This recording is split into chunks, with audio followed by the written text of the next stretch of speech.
உங்கள் நோட்டும் எனக்கு தேவையில்லை, உங்கள் ஓட்டும் எனக்கு தேவையில்லை. அந்த செல்போனை நோண்டி நியூஸ், உங்க கேர்ள் ஃப்ரெண்டோட மெசேஜ், காலையில எந்திரிச்ச உடனே அதை பார்த்து என்ன புடுங்க போறீங்க?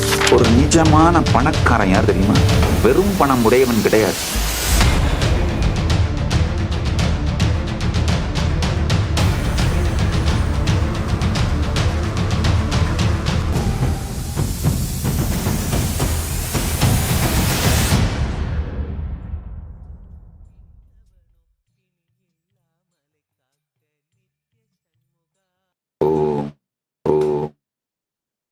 அடும்பரிவேல் அணிசேவல் எனப் பாடும் பணியே பணியாயருள்வாய், தெடும் கயமாமுகனைச் செருவில் சாடும் தனியானைச் சகோதரனே. உங்கள் அனைவரையும் வணங்கி வரவேற்கின்றேன். பரமசிவ பரம்பொருளின் பரம வெளிப்பாடான பரமசிவ பரம்பொருளாயும் சுப்பிரமணிய பரம்பொருளாய் இங்கு எழுந்தருளி உங்கள் அனைவருக்கும் பரமாத்வைதத்தை ஆசீர்வதிக்கின்றோம். எல்லோருக்கும் பரமாத்வைதம் அனுபூதியாகட்டும். பரமாத்வைத பிராப்திரஸ்து. இணையத்தாலும் இதயத்தாலும் உலகம் முழுவதிலும் இருந்து இணைந்திருக்கும் அன்பர்கள், பக்தர்கள், சீடர்கள், கைலாயத்தின் பாராளுமன்ற உறுப்பினர்கள், கைலாயத்தின் குடிமக்கள், கைலாசவாசிகள் அனைவரையும் வணங்கி வரவேற்கின்றேன். இளைய பாரதம், தமிழ்நாடு நியூஸ் 24 டிஜிட்டல், ஏபிபி நாடு, ஹெட்லைன்ஸ் டிவி, சேனல் 5 பக்தி, ஆரோ ரூட்ஸ், மாலை முரசு டிவி, ஆகாயம் தமிழ், ஜெயா டிவி ஆன்மீகம், ராணி ஆன்லைன், தமிழக குரல் டிவி, ரெட்ரோமணி, வாழ்ந்துதான் பார்க்கலாம் வாடா, பிரபாகர் கலைக்கூடம், Fix 9 max, Fix 9 divine, Flix 9 OTT எல்லா தொலைக்காட்சிகள் வழியாகவும் மற்றும் கைலாயத்தின் 10,000 சமூக வலைத்தள தொலைக்காட்சிகள் வழியாகவும் இணைந்திருக்கும் உங்கள் அனைவரையும் வணங்கி வரவேற்கின்றேன். கந்தர் அனுபூதியும் அனுபவமும், சுப்பிரமணிய பக்தி, சுப்பிரமணிய ஞானம், சுப்பிரமணிய விஞ்ஞானம்.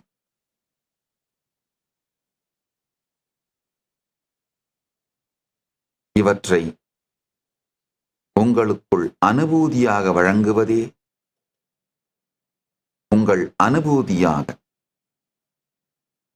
கந்தர் அனுபூதியாம் எம் சொந்த அனுபூதியை உங்கள் சொந்த அனுபூதியாய் அனுபவமாய் மாற்றுதற்கே இந்த 7 நாட்களும் கந்த சஷ்டி மகோத்சவம், சத்சங்கங்கள், ஆழ்ந்து கேளுங்கள்.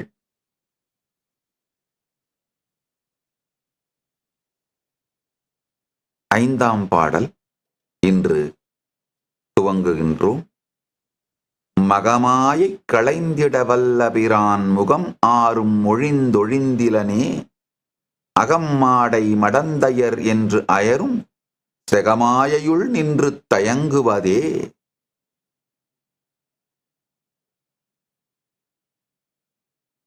நன்றாக புரிந்து கொள்ளுங்கள்.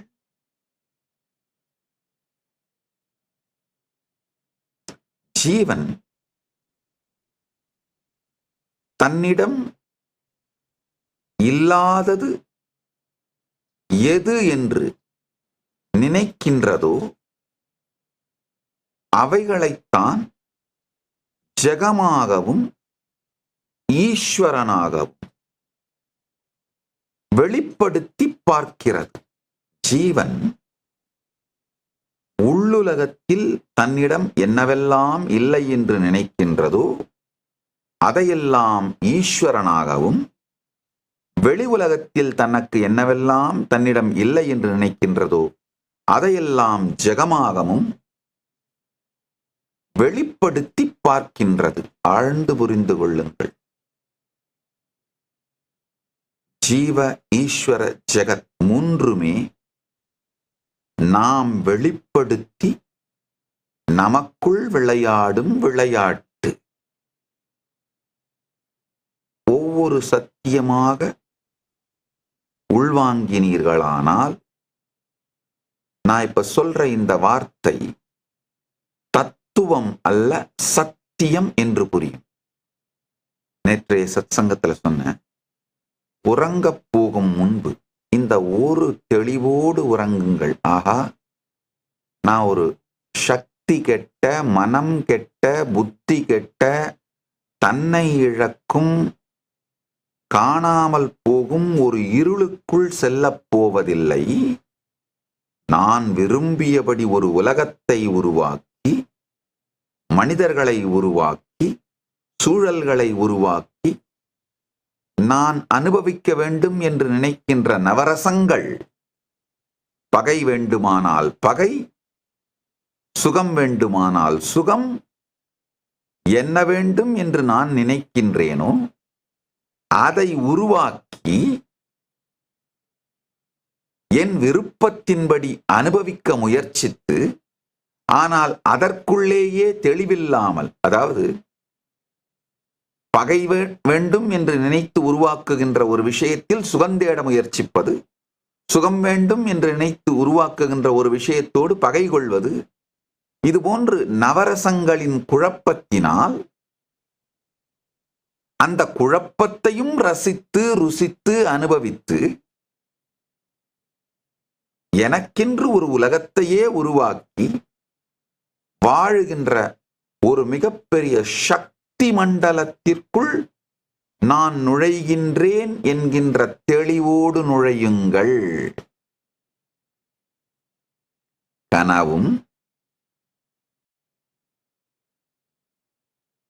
கனவில் வரும் அனுபவங்களும், அதில் வரும் குழப்பங்களும், ஏக்கங்களும், எதிர்பார்ப்புகளும், மிரட்டல்களும், பயங்களும் உங்கள் மீது திணிக்கப்படவில்லை. அவை உங்களுடைய குழம்பிய, குழப்பமான விருப்பங்களின் தொகுப்பின் வெளிப்பாடு. அதே போல இந்த நனவும் உங்கள் மீது திணிக்கப்படவில்லை. சத்தியத்தை முழுமையாக படிப்படியாக புரிந்து கொள்ளுங்கள். மகமாயை களைந்திட வல்லபிரான் முகம் ஆறும் ஒழிந்து ஒழிந்திலனே அகம் மாடை மடந்தையர் என்று அயரும் சகமாயையுள் நின்று தயங்குவதே. அருணகிரிநாத பெருமான் பாடுறாரு. இதுல ஒவ்வொரு வார்த்தையாக புரிந்து கொள்ளுங்கள். இதுல 2 வார்த்தை உபயோகப்படுத்துறார். சகமாயை, மகமாயை. நீங்கள் உங்களிடம் எது இல்லை என்று நினைக்கின்றீர்களோ அதை உருவாக்கி பார்ப்பது ஜெகமாயை. நம் எல்லோருடைய ஜெகமாயையும் ஒன்றாகச் சேர்ந்து நம்முடைய ஷேர்டு ரியாலிட்டி, அதுதான் மகமாயை. நன்றாக புரிந்து கொள்ளுங்கள். உங்களுடைய ரியாலிட்டி, அதாவது நீங்க எது உங்களுக்கு இல்லைன்னு நினைக்கிறீங்களோ அதையெல்லாம் தான் வெளியில ப்ரொஜெக்ட் பண்ணி பார்ப்பீங்க. உங்களுக்கு நல்லா தெரியும். பசியோட இருக்கும் பொழுதுதான் நீங்க ரோட்ல டிராவல் பண்ணும் பொழுது ரெஸ்டாரண்ட் போர்டு கண்ணில் படும். பசி இல்லாம போகும்போது ரெஸ்டாரண்ட் போர்டு கண்ணில் படாது. எத்தனை ரெஸ்டாரண்ட் போர்டு இருந்தாலும் உங்களுக்கு என்ன வேண்டுமோ அதைத்தான் வெளியில ப்ரொஜெக்ட் பண்ணி பார்க்கறீங்க. வெளி உலகத்தில் கிடைக்காது. ஆனா உங்களுக்கு வேணும்னு நினைக்கிறது, உங்ககிட்ட இல்லைன்னு நினைக்கிறது தான் ஈஸ்வரனா ப்ரொஜெக்ட் பண்ணி பார்க்கறீங்க.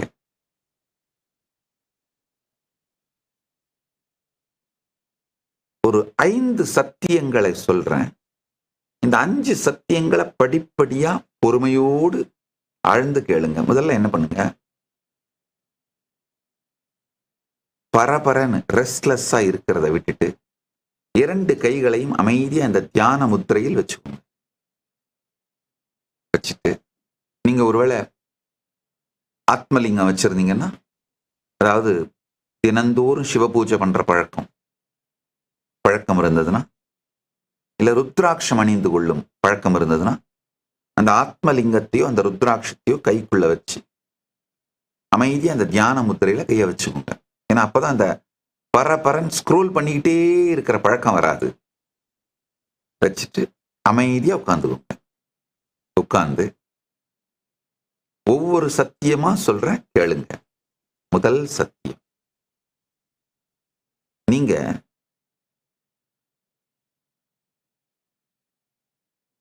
கோடிக்கணக்கான அணுக்களின் தொகுப்பு. அணு அப்படின்னு சொன்ன உடனே நீங்க உங்க அறிவியல் புத்தகத்துல படிச்சிருப்பீங்க, ரவுண்ட் ரவுண்டா போட்டு காட்டியிருப்பாங்க. அத மனசுல எடுத்துட்டு வந்து ஒரு சின்ன சின்ன சின்ன சின்ன சின்ன சின்ன சின்ன கோடிக்கணக்கான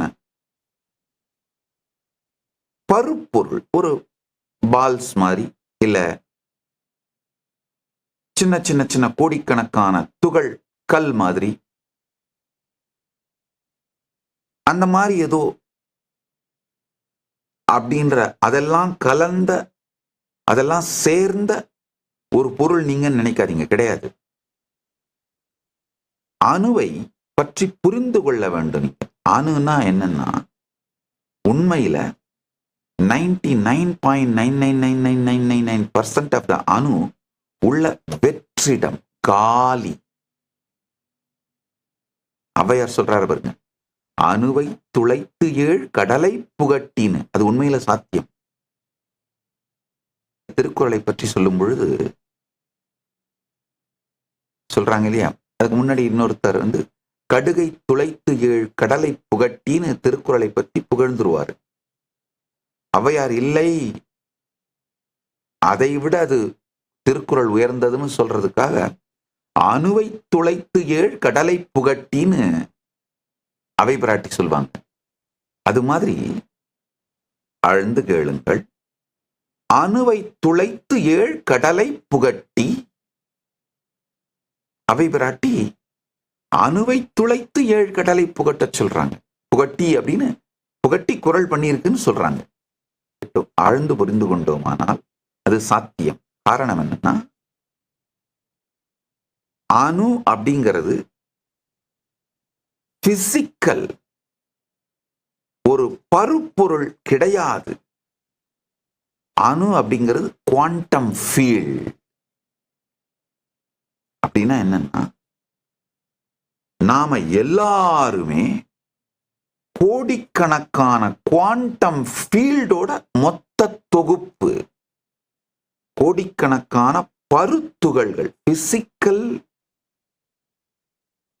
பொருளோட மொத்த தொகுப்பு கிடையாது. நீங்க உங்களை கோடிக்கணக்கான பிசிக்கல் பொருட்களோட மொத்த தொகுப்புன்ற தவறான கருத்து உங்களை பற்றி வைக்கும் பொழுது வாழ்க்கையில் கோடிக்கணக்கான தவறான முடிவுகளை எடுக்கிறீங்க. நீங்க உண்மையில கோடிக்கணக்கான குவாண்டம் ஃபீல்டோட தொகுப்பு. அப்போ நீங்களாக உங்களை உணருகின்ற, நிரந்தரமாக நீங்கள் இருப்பதாக நீங்கள் நினைத்துக் கொண்டிருக்கின்ற இது எல்லாமே குறை சத்தியம். முறையான சத்தியங்களை உணர்ந்தீர்களானால் குறை சத்தியத்திலிருந்து நிறை சத்தியத்திற்கு நீங்கள் செல்லலாம். உங்களை கோடிக்கணக்கான பருத்துகள்கள், பிசிக்கல் ஸ்தூலமான பிசிக்கலான பொருட்களோட தொகுப்புன்னு நீங்கள் நினைத்தீர்களானால் அது குறை சத்தியம். ஆழ்ந்து புரிந்து கொள்ளும். அது நிறை சத்தியம் கிடையாது. நீங்க கோடிக்கணக்கான குவாண்டம் ஃபீல்டோட தொகுப்பு. ஏன்னா ஒவ்வொரு அணுவும் ஒரு குவாண்டம் ஃபீல்ட். இதுல ஒரு நல்ல விஷயம் என்னன்னா, இதை புரிந்து கொள்வதனால உங்களை நீங்கள் எப்படி வேண்டுமானாலும் வடிவமைத்துக் கொள்ள முடியும்.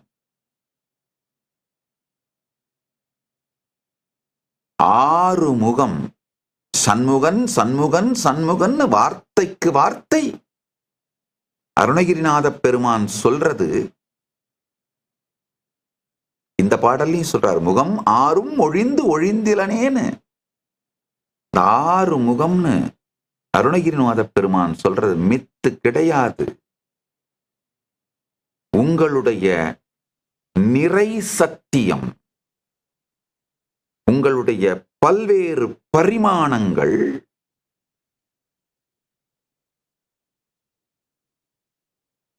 நீங்க குவாண்டம் ஃபீல்டுன்னு புரிஞ்சுக்கிட்டீங்கன்னா,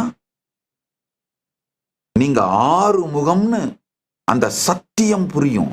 அதுதான் நீங்க ஆறு முகத்தோடு இருப்பவர்ன்றதான் நிறை சத்தியம். ஒரு முகத்தோடு நீங்க இருக்கிறதா நினைக்கிறது குறை சத்தியம். இந்த குறை சத்தியம் வரும் போகும், நிறை சத்தியம் நித்தியமாய் இருக்கும்.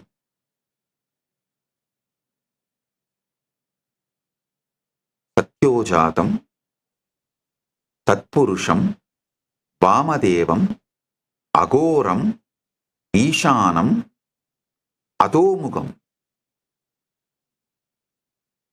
சத்யோஜாதம், தத்புருஷம், வாமதேவம், அகோரம், ஈசானம், அதோமுகம்.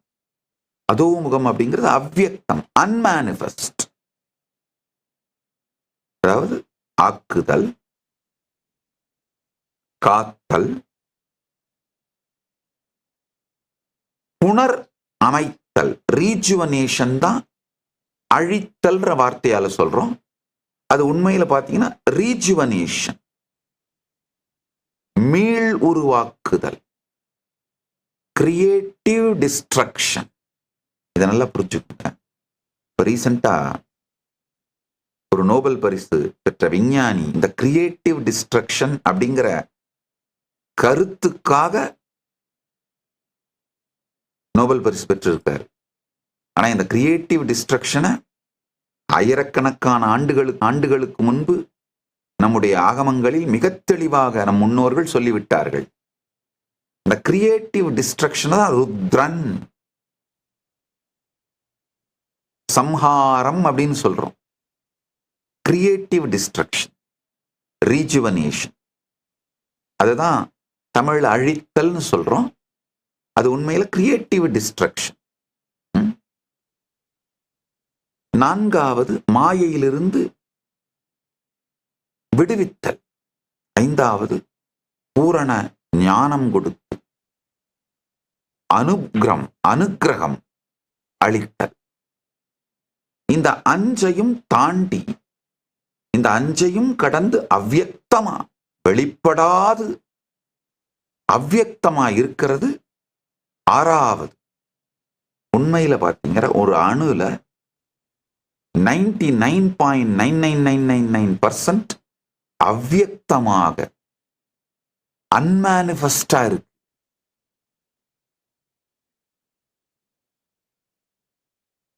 .0000001% தான் வியக்தம். ஆழ்ந்து புரிந்து கொள்ளுங்கள். நாம எல்லாருமே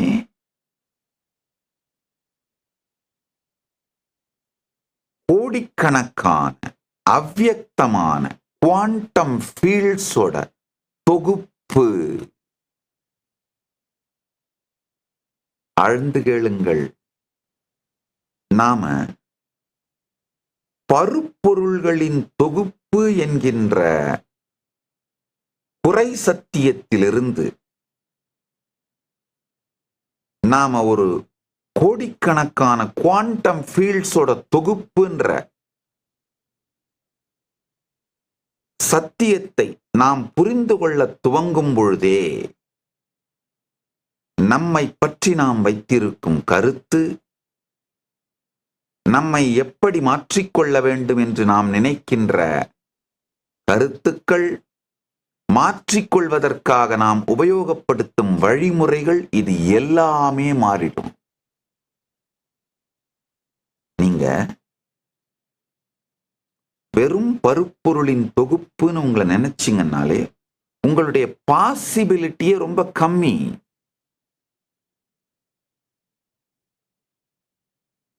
ஒரு கிராமத்துல புட்டிக்கடை வச்சு பிழைச்சிக்கலாம்னு நினைச்சீங்கன்னா உங்க பாசிபிலிட்டி அதிகபட்சமா கோடி. அவ்வளவுதான் உங்க பாசிபிலிட்டி. சோ உங்களுடைய பாசிபிலிட்டியையே கர்டைல் பண்ணிக்கிறது தான்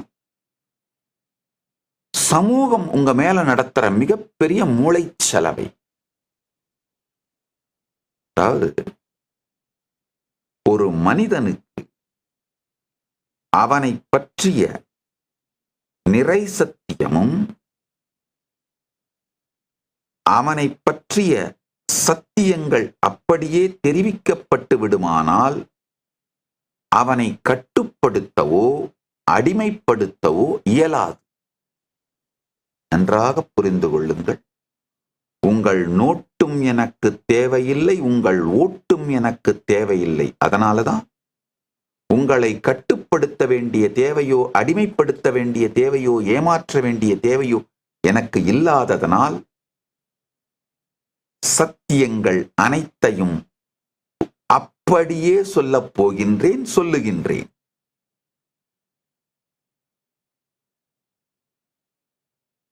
நீங்க ஒரு குவாண்டம் ஃபீல்டு,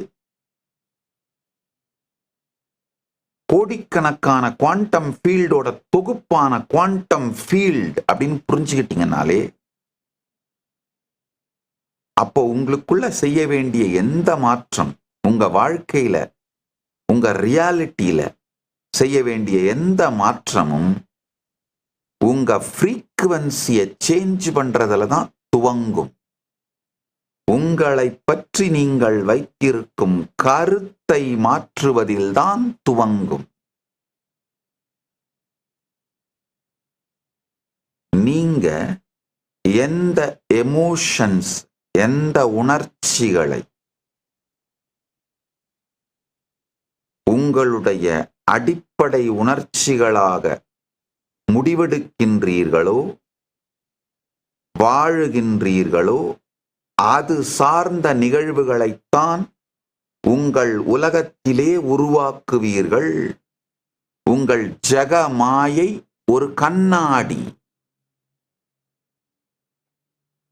நவரச உணர்ச்சி கொந்தளிப்புக்கு அடிமையா இருந்தீங்கன்னா எப்படி உங்க நாக்கு காரசாரமான அறுசுவை உணவுக்கு அடிமைப்படுதோ அதே மாதிரி உங்க மனம் நவரச உணர்ச்சி கொந்தளிப்புகளுக்கு அடிமைப்படும். நவரச உணர்ச்சி கொந்தளிப்புகளுக்கு அடிமைப்படுகின்ற மனம் இந்த ஜெகமாயை எனும் கண்ணாடியில் அதைத்தான் பார்க்கும்.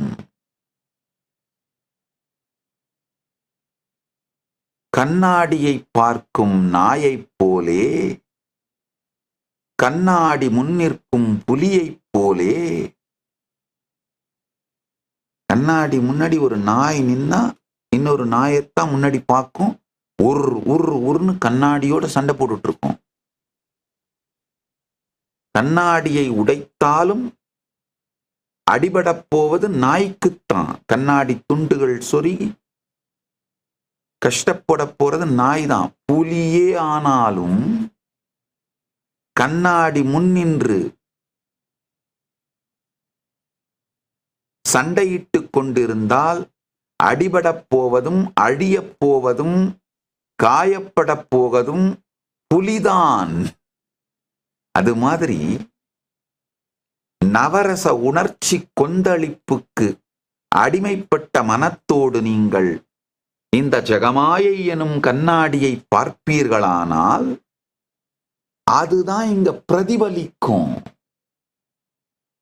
அதுதான் பிம்பமாக வெளிப்படும். ஆழ்ந்து புரிந்து கொள்ளுங்கள். பயம் சார்ந்து உங்கள் நாளை துவங்குவீர்களானால் மேலும் பயத்தை அளிக்கக்கூடிய நிகழ்வுகளே உங்க வாழ்க்கையில வரும். மிகுந்த அமைதியோடும் நன்றி உணர்வோடும், ஆஹா எத்துணை நிகழ்ந்திருக்கிறது எனக்குள், எம்பெருமானே உன் திருவருளால் என்று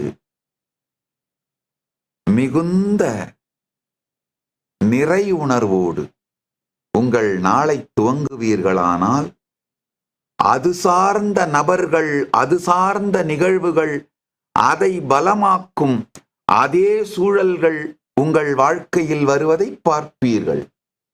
அதே நிறை நிலையை, அதே ஆனந்தத்தை உங்களுக்கு அளிக்கின்ற நபர்கள், அது மாதிரியான சூழ்நிலைகள், அது மாதிரியான நிகழ்வுகள் வருவதை பார்ப்பீர்கள். அதனாலதான் சொல்றேங்க, உங்க வாழ்க்கையில ஏதாவது ஒரு நல்லது வேணும்னு தான், நல்லது நடக்கணும்னு தான் என்னை தேடி வரீங்க. என்னை தேடி வருகின்ற எல்லோருக்கும் இதை வேண்டுகோளாக வைக்கின்றேன். என்னை குருவாக ஏற்றுக்கொண்ட எல்லோருக்கும் குரு வாக்காக இதை அளிக்கின்றேன். கைலாயத்தின் குடிமக்களாக மாறிய அனைவருக்கும் இது கட்டளை, அரச கட்டளையாக அளிக்கின்றேன். காலையில உங்களுடைய முதல் முகூர்த்தம் 1.5 மணி நேரம் உலகம் சார்ந்த எந்த செய்தியையும் தொடக்கூடாது, பார்க்கக்கூடாது. நம் முதல் 1.5 மணி நேரம், முதல் முகூர்த்தம், உங்களுடைய முதல் முகூர்த்தம் உங்களை நிறை சத்தியத்தில் நிறைத்து கொண்டு நிறை நிலையிலிருந்து உங்கள் வாழ்வை துவங்குவதற்கு. எந்திரிச்ச உடனே தயவு செஞ்சு அந்த செல்போனை நோண்டி நியூஸ், உங்க கேர்ள் ஃப்ரெண்டோட மெசேஜ், அந்த தருதரம் ஒரே ராத்திரில 10 தரம் உங்களை பிரேக்கப் பண்ணி 10 தரம் திரும்ப மெசேஜ் அமைச்சிருக்கும் பேச்சப் பண்றது. காலையில எந்திரிச்ச உடனே அதை பார்த்து என்ன புடுங்க போறீங்க?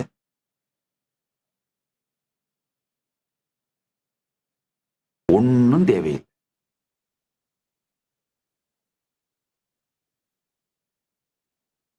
இப்போ உலகத்து முழுக்க என்ன நடக்குதுன்னு தெரிஞ்சுட்டு என்ன பண்ண போறீங்க காலையில 1.5 மணி நேரத்துல? ஒன்னும் தேவையில்லை. அப்படியே என்னவோ நீங்க முடிவெடுக்காம கப்பல் கவுந்தரெல்லாம் போறதில்ல. அப்படி ஒருவேளை காலையில 1.5 மணி நேரம் நீங்க முடிவெடுக்காம கப்பல் கவுந்து போனா அந்த கப்பல் கவுந்து போகட்டும். 1.5 மணி நேரம், முதல் 1.5 மணி நேரம் உங்களுக்கு, வேற யாருக்கும் கிடையாது. உங்களை நிறைவாக்கி கொண்டு நிறை சத்தியத்திலிருந்து உங்கள் நாளை துவங்குவதற்கு தான் முதல் 1.5 மணி நேரம். யோகா பண்றதுக்கு, பார்க்கறதுக்கு, தியானம் பண்றதுக்கு, அசிஸ்ட் பண்றதுக்கு உதவி தேவைப்பட்டு அதுக்காக உங்க டிவைஸ் செல்போனை யூஸ் பண்ணி, லேப்டாப்பையோ செல்போனையோ யூஸ் பண்ணா பரவாயில்ல. வேற எந்த சமூக விஷயங்களிலும் வெளி உலக விஷயங்களுக்காகவும் தொடக்கூடாது, தொடாதீர்கள். என்னை தேடி வரும் அன்பர்களுக்கு இது வேண்டுகோள். என்னை குருவாக ஏற்றுக்கொண்டவர்களுக்கு இது குருவாக்கு. என் குடிமக்களுக்கு இது கட்டளை. ஆழ்ந்து புரிந்து கொள்ளுங்கள்.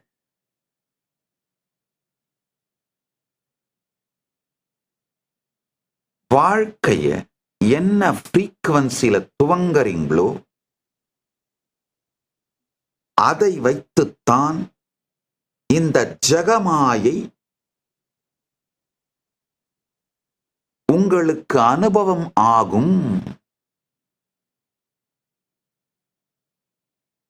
ஜெகமாயையின் அனுபவத்தை மாற்றணும்னா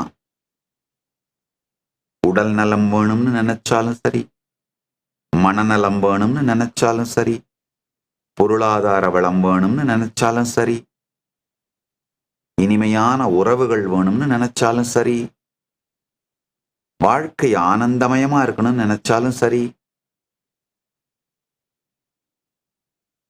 வாழ்க்கையில் என்ன அடையணும்னு நினைச்சீங்கனாலும் சரி, ஜீவன் முக்தி அடையணும்னு நினைச்சீங்கனாலும் சரி, என்ன வேணுமானாலும் அந்த முதல் 1.5 மணி நேரம், முதல் முகூர்த்தத்தில், நீங்க தூக்கத்திலிருந்து விழித்த உடனே அந்த முதல் முகூர்த்தத்தில் தான் நீங்கள் உங்கள் வாழ்க்கையை வடிவமைக்கின்றீர்கள்.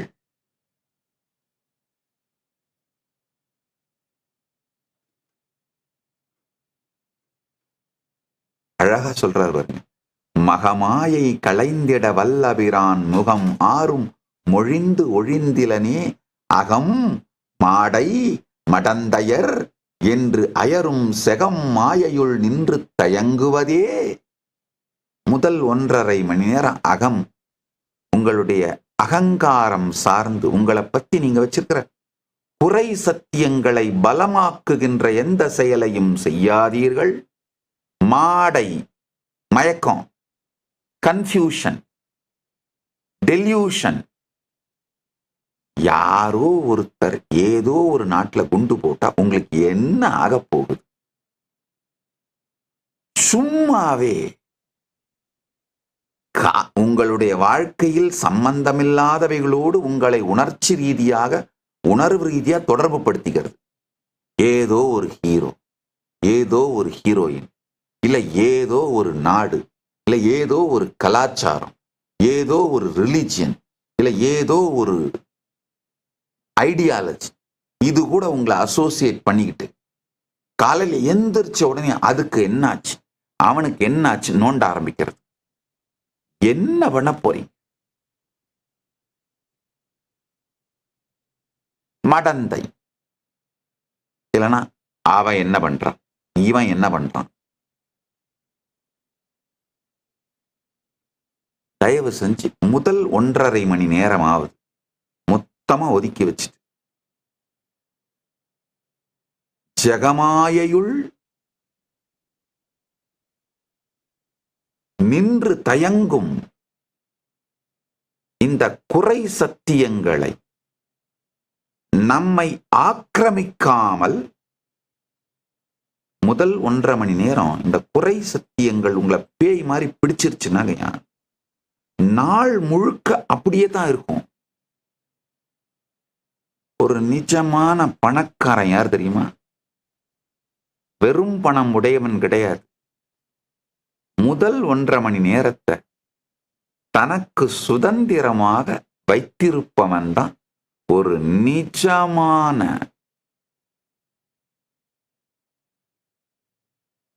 உயர் வாழ்க்கை வாழ்பவன். நல்லா புரிஞ்சுக்கோங்க. Middle class, upper middle class, elite அப்படிங்கறதெல்லாம் பணம் சார்ந்து கிடையாதுங்கய்யா. நம்முடைய வாழுகின்ற வாழ்க்கை முறை, இருப்பு,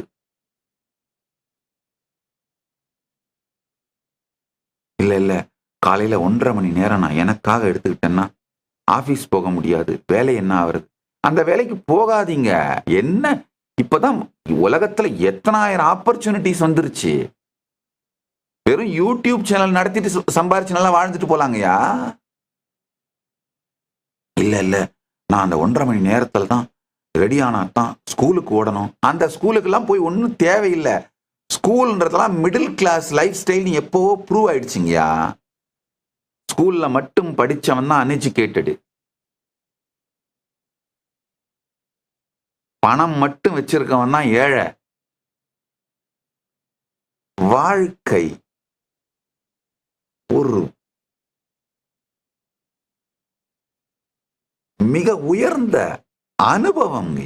பெருமான் நமக்கு கொடுத்திருக்கின்ற பரமசிவ பரம்பொருள், சுப்பிரமணிய பரம்பொருள் நமக்கு கொடுத்திருக்கின்ற ஒரு மிகப்பெரிய அன்பளிப்புங்கய்யா.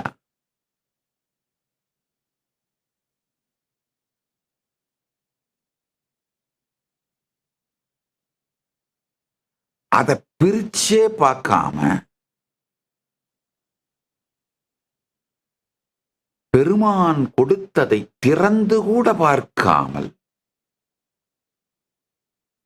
வாழ்ந்து முடித்துவிட்டு சென்று விடுகின்றார்கள் பெரும்பாலானோர்.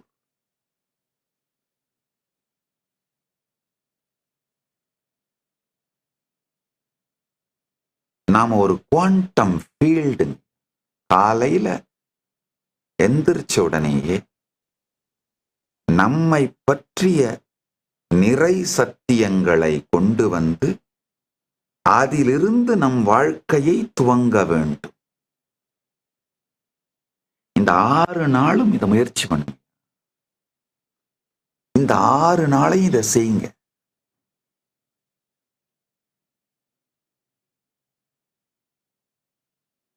அடுத்த சத்தியம், தினியான மனோ சிலை மீது உணதாள் அணியார் அரவிந்தம் அரும்பு மதோ பனியா என வள்ளி பதம்பணியும் தனியா அதிமோக தயாபரனே. நல்லா புரிஞ்சுக்குங்க. இப்பதான் நான் சொன்னேன், நம்ம கிட்ட என்னெல்லாம் இல்லைன்னு ஜீவன் நினைக்குதோ அதையெல்லாம் தான் இந்த ஜெகமாக ப்ரொஜெக்ட் பண்ணி பார்க்கும். அதை இந்த ஜெகத்திலிருந்து பிடுங்க முயற்சிக்கும். இது எப்படின்னா,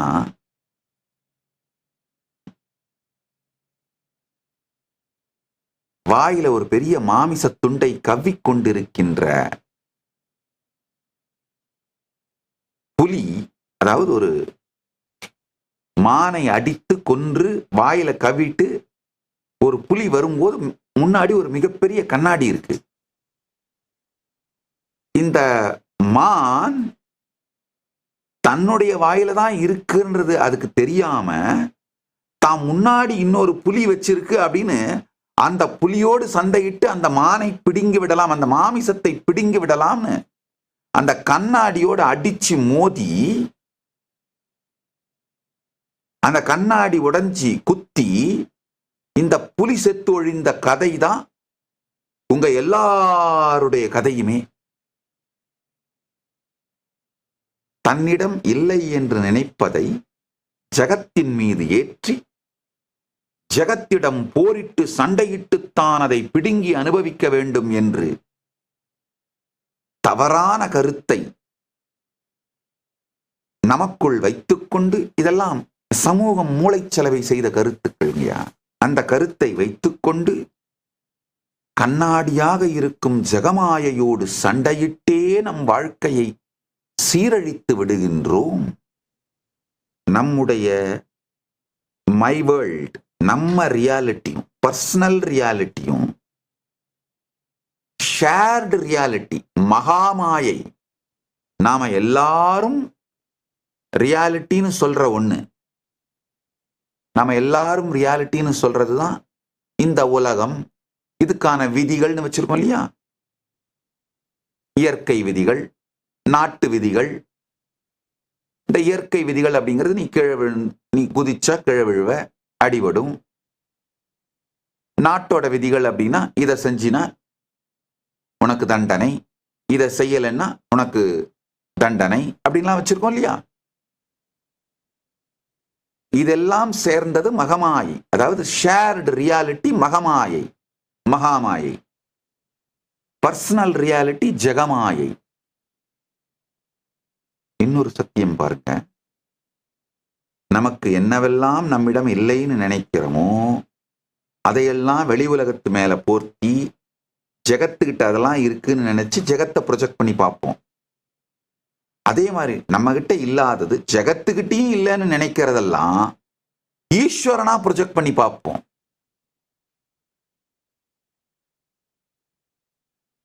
என்ன வேணாலும் செய்யற சக்தி நம்மகிட்டயும் இல்ல, ஜெகத்திலையும் யார்கிட்டையும் இல்ல.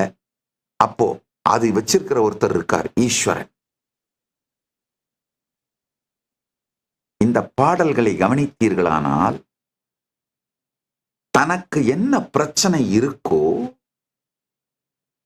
எது தீரணும்னு நினைக்கிறாரோ அருணகிரிநாத பெருமான், அந்த பிரச்சனையை தீர்த்தவனாக அந்த முருகப்பெருமானை ப்ரொஜெக்ட் பண்றாரு பாருங்க. அவர் முருகப்பெருமானுக்கு உபயோகம் பண்ற வார்த்தைகளே பாருங்க.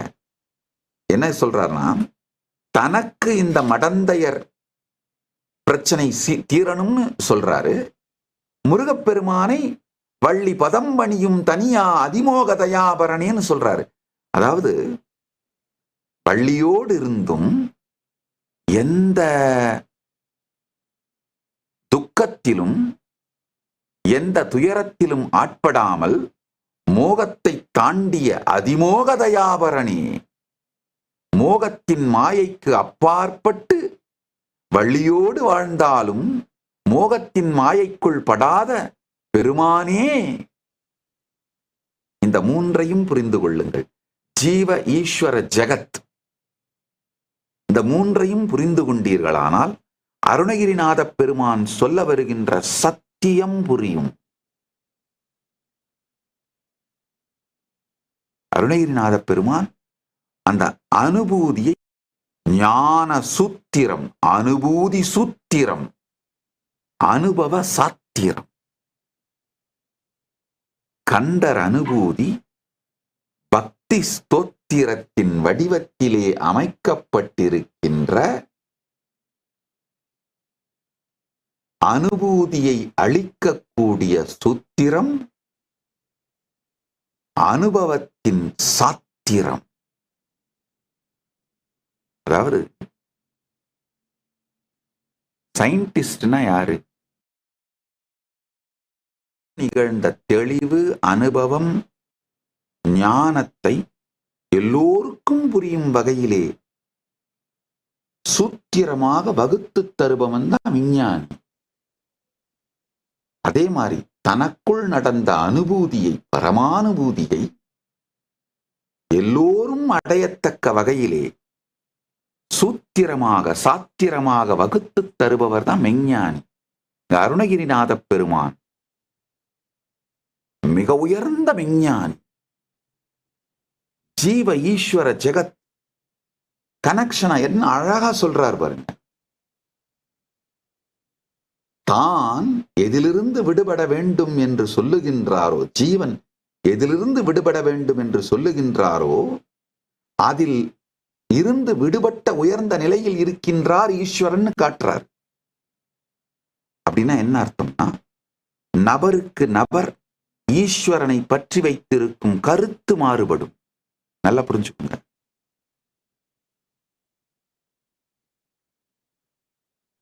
பரம்பொருள் ஒன்று, ஆனால் பரம்பொருளை பற்றி நாம் வைத்திருக்கும் கருத்து நபருக்கு நபர் மாறுபடும். அதனாலதான் நம்முடைய சனாதன இந்து தர்மத்தின் மிக உயர்ந்த அருமையான ஒரு சத்தியம் இஷ்ட தெய்வ பரத்வ சத்தியம். உங்களுடைய இஷ்ட தெய்வம் தான் பரம்பொருள். பரம்பொருளை உங்களுடைய ஈஸ்வரன் வடிவத்தில் பார்த்தீர்களானால் போதுமானது. உங்களுக்கு யார் ஈஸ்வரனோ, அதாவது நீங்க எது உங்களுக்கு குறைன்னு நினைக்கிறீங்களோ அதன் நிறைவாகத்தான் உங்களுடைய பரம்பொருளை பார்ப்பீங்க. அது மாதிரி பார்த்தால் கூட போதும், நீங்கள் பரத்தை அடைந்து விடுவீர்கள்.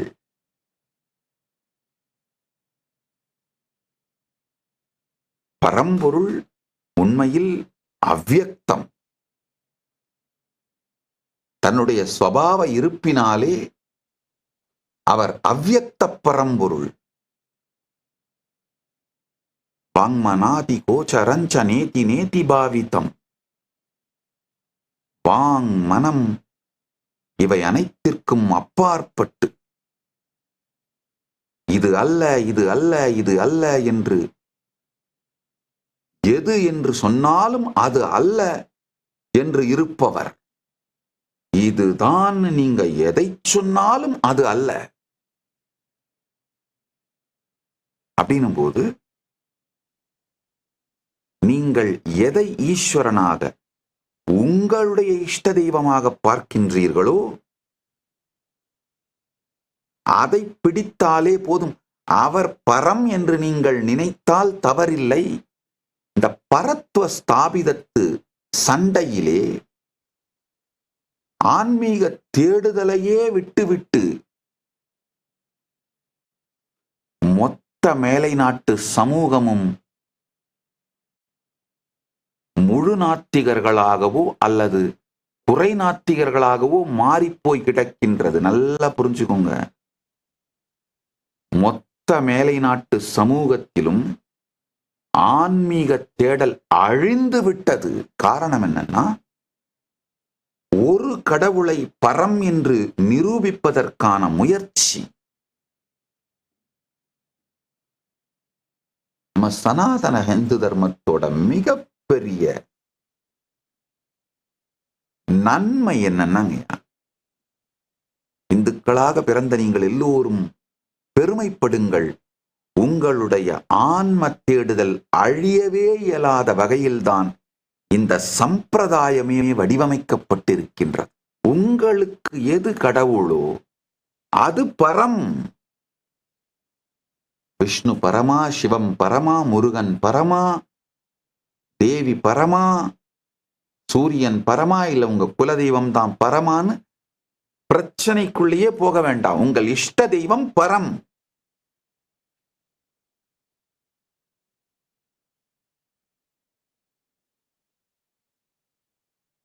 ஏன்னா உங்க கடவுளையே நீங்க எப்படி ப்ரொஜெக்ட் பண்ணுவீங்கன்னா, உங்களிடம் இல்லாததைத்தான், உங்களிடம் குறையாக இருப்பதோட நிறையைத்தான் உங்க கடவுள்னு ப்ரொஜெக்ட் பண்ணுவீங்க. அதை பற்றி அதை தேடினீர்களானாலே, உங்கள் ஈஸ்வரனை தேடினாலே, உங்கள் இறையை நீங்கள் தேடினாலே பரம்பொருளை அடைந்து விடுவீர்கள். அடுத்தவன் பொழப்பு நமக்கு எதுக்கு? அடுத்தவங்க அவங்களுக்கு விருப்பமான சாமியை கும்பிடட்டும். அவங்கவுங்களுக்கு விருப்பமான கடவுளை கும்பிடட்டும். உலகத்தை பத்தி கவலைப்படுறதையும் நிறுத்து, மற்றவங்களை பத்தி கவலைப்படுறதையும் நிறுத்து.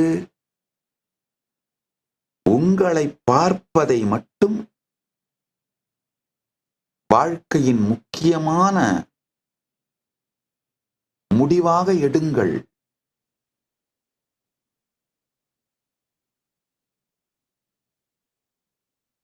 அடுத்த சத்தியம் கேளுங்க.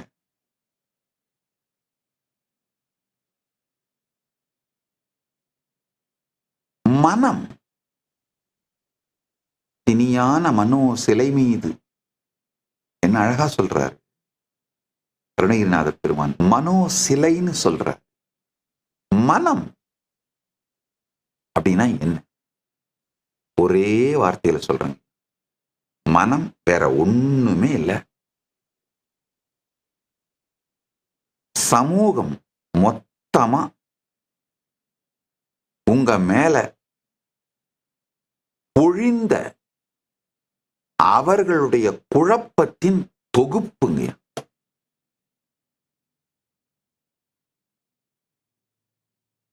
உங்க எண்ணமே உங்களுக்கு கற்றுக் கொடுக்கப்பட்ட மொழி தான், வேற ஒண்ணும் கிடையாது. சின்ன வயசுல இருந்து உங்களுடைய தாய் தந்தையர் சொன்ன வார்த்தைகள், உங்க சுற்றம் உறவு உற்றார், பள்ளியில ஆசிரியர், இவங்க எல்லாரும் சொல்லிக் கொடுத்த வார்த்தைகள், இந்த வார்த்தைகள் எல்லாம் உள்ள போய் அந்த வார்த்தைகளின் தொகுப்பு தான் உங்க மனம்ங்கயா. அதை வேற வேற விதத்துல நீங்களாவே கொஞ்சம் கிரியேட்டிவா பில்ட் பண்ணிட்டு விளையாடுறதா உங்கள் மனம்ங்கயா. இந்த வார்த்தைகள் சொல்லிக் கொடுக்கப்பட்ட எல்லாவற்றையும் நினைந்து பார்ப்பதை தவிர உங்க வாழ்க்கையில வேற ஒரு அனுபவத்தையும் ஒரு அனுபூதியையும் நீங்கள் அனுபவிப்பதே இல்லைங்கிறது தான் சத்தியம். சத்தியம்ங்கய்யா. சற்றே நிமிர்ந்து பாருங்க. உங்க வாழ்க்கையோட மிகப்பெரிய அனுபவங்கள்னு நீங்க நினைச்சுக்கிட்டு பெருமைப்படுற இல்ல துக்கப்படுற எல்லாத்தையும் எடுத்து பாருங்க. உங்க ஃபேஸ்புக் மெமரிஸ், பெருசு பெருசா போட்டிருக்கிற மெமரிஸ், உங்க பெஸ்ட் மூமெண்ட் நீங்க நினைக்கிறது இல்ல ஒஸ்ட் மூமெண்ட் நினைக்கிறது எல்லாத்தையும் எடுத்து பாருங்க. ஒண்ணுமே இல்லை. சமூகம் உங்கள் மீது பொழிந்த அந்த எண்ணங்களை, வார்த்தைகளை மீண்டும் மீண்டும் சொல்லிக் கொள்வது மட்டும்தாங்கய்யா. You are not living, you are just remembering. Remembering has become your life. There is nothing called living happens to you forever. நினைத்தலை தவிர வாழ்தல் என்கின்ற ஒன்று உங்களுக்குள் நிகழ்வதே இல்லை.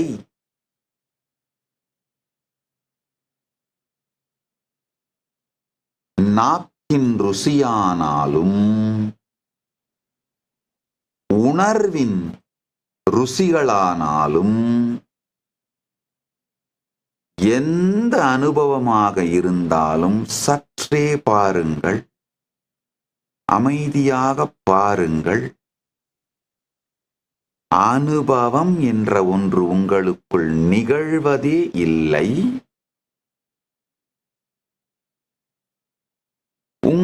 நீங்கள் கற்றுக்கொண்ட வார்த்தைகளை சொல்லி சொல்லி பார்த்து கொள்வது, நினைதல் மட்டுமே நிகழ்கின்றது. அனுமானித்தல் மட்டுமே நிகழ்கின்றது. அனுபவம் நிகழ்வதே இல்லை.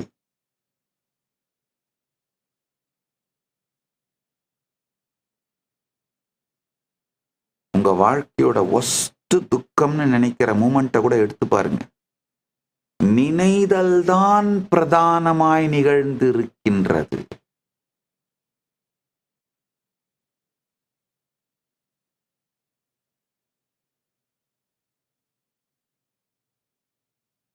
நிகழ்தல் இல்லை, நினைதல். உங்க வாழ்க்கையோட பெஸ்ட் மூமெண்ட் நீங்க நினைக்கிறத எடுத்து பாருங்க. நினைதல் தான் நிகழ்ந்திருக்கின்றது, நிகழ்தல் அல்ல.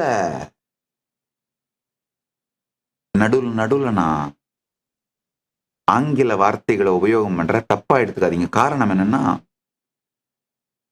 நான் இப்ப என்ன பேசிட்டு இருக்கணும் அது ஒரு 200 மொழியில மொழிபெயர்ப்பு நடந்துட்டு இருக்கு. லைவ் மொழிபெயர்ப்பு நடந்துட்டு இருக்கு. என்னுடைய பல சன்னியாசிகள், தமிழும் தெரிந்த வேற்று மொழியும் தெரிந்த சன்னியாசிகள் உட்கார்ந்து மொழிபெயர்த்துட்டு இருக்காங்க. ஆனா அவர்களுடைய தமிழே கூட எல்லாம் என்னுடைய சன்னியாசிகள் பெரும்பாலானவர்கள் 90s கிட்ஸ் இல்ல ஜென்சி. அவங்களுடைய தமிழ் கூட ரொம்ப தரம் குறைந்த தமிழ் அறிவு அவங்களுக்கு. ஏன்னா இந்த ஜென்சி இவங்களுடைய தமிழ் எல்லாம் பார்த்தீங்கன்னா ரொம்ப தரம் குறைந்த தமிழ். அதனால நான் உபயோகப்படுற வார்த்தைகளை டிரான்ஸ்லேட் பண்றதுக்கு தடுமாறுவாங்க. இப்ப அவங்க எல்லாம் என் முன்னாடி உட்கார்ந்துருக்காங்க. அவங்களுடைய முகத்தை பார்ப்பேன். எங்க தடுமாற்றம் குழப்பம் அவங்க முகத்துல வந்த உடனே சில ஆங்கில வார்த்தைகளை உபயோகம் பண்ண உடனே அவங்களுக்கு புரிஞ்சிடும். என்ன பண்றது? தமிழுக்கு நிகழ்ந்த கொடுமை தமிழர்களுக்கு ஆங்கிலத்தில் சொன்னால்தான் புரிகின்றது. அதனாலதான் நடுவில் ஆங்கில வார்த்தைகளை உபயோகம் பண்ற. மன்னிக்க வேண்டும். என்னுடைய நோக்கம் உங்களுக்கு அனுபூதி வர வேண்டும் என்பது தானே தவிர எனக்கு தமிழறிவு இருக்கின்றதுன்னு காட்டுறதுக்காகவோ இல்ல தனித்தமிழ் வகுப்போ நான் இங்க எடுக்கல. நான் இங்க அனுபூதியை அளிக்கும் வகுப்பை எடுக்கின்றேன்.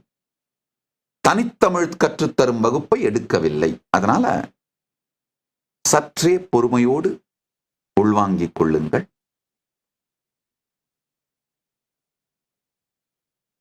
தமிழர்கள் மாத்திரம் இந்த சத்சங்கத்தை கேட்கவில்லை. ஏறத்தாழ ஒரு 8000 சீனர்கள் இப்பொழுது கேட்டுக்கொண்டிருக்கிறார்கள். சைனீஸ் சேனல்ல மட்டும் தினந்தோறும் இந்த சத்சங்கம் பலாயிரக்கணக்கான பேர் பார்க்கிறாங்க. இது மாதிரி 200 மொழி சேனல்ல லைவ் டிரான்ஸ்லேஷன் நடந்துட்டு இருக்கு. அதனாலதான் எல்லா லைவ் டிரான்ஸ்லேஷனுக்கும் நாங்க ஏஐ யூஸ் பண்றதில்ல. முடிந்தவரை தமிழும் இன்னொரு மொழியும் தெரிந்த அந்த சந்நியாசிகள், ஆதீனவாசிகள், கைலாசவாசிகளே உட்கார்ந்து பண்றாங்க. காரணம் என்னன்னா, தமிழில் கூட என்னுடைய சத்பாஷை புரிந்த, தமிழை நான் கையாளுகின்ற விதம் புரிந்த, ஏற்கனவே இதை கேட்டு பழகிய சந்நியாசிகள் உட்கார்ந்து அதை மொழிபெயர்க்கும் பொழுது இன்னமும் ஆழமாக மொழிபெயர்க்கப்படும். அப்படிங்கிறதுனால நான் பெரும்பாலும் லைவ் டிரான்ஸ்லேஷனை தான் நம்புறேன். அப்படி அது இல்லாத சாத்தியப்படாத இடங்கள்ல மட்டும் ஏஐ டிரான்ஸ்லேஷனுக்கு யூஸ் பண்றோம். அதனால நான் ஆங்கில வார்த்தைகள் மற்ற மொழி வார்த்தைகளை உபயோகப்படுத்தினேன்னா சற்று பொறுத்துக் கொள்ளுங்கள்.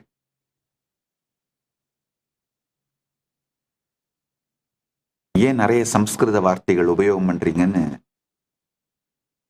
சில பேர் கேள்வி கேட்டிருக்கீங்க. ஐயா, நல்லா புரிஞ்சுக்கோங்க, சம்ஸ்கிருதமும் தமிழும் வேற வேறங்கிறது உங்களுக்கு செய்யப்பட்ட மூளை செலவை விட்டுட்டு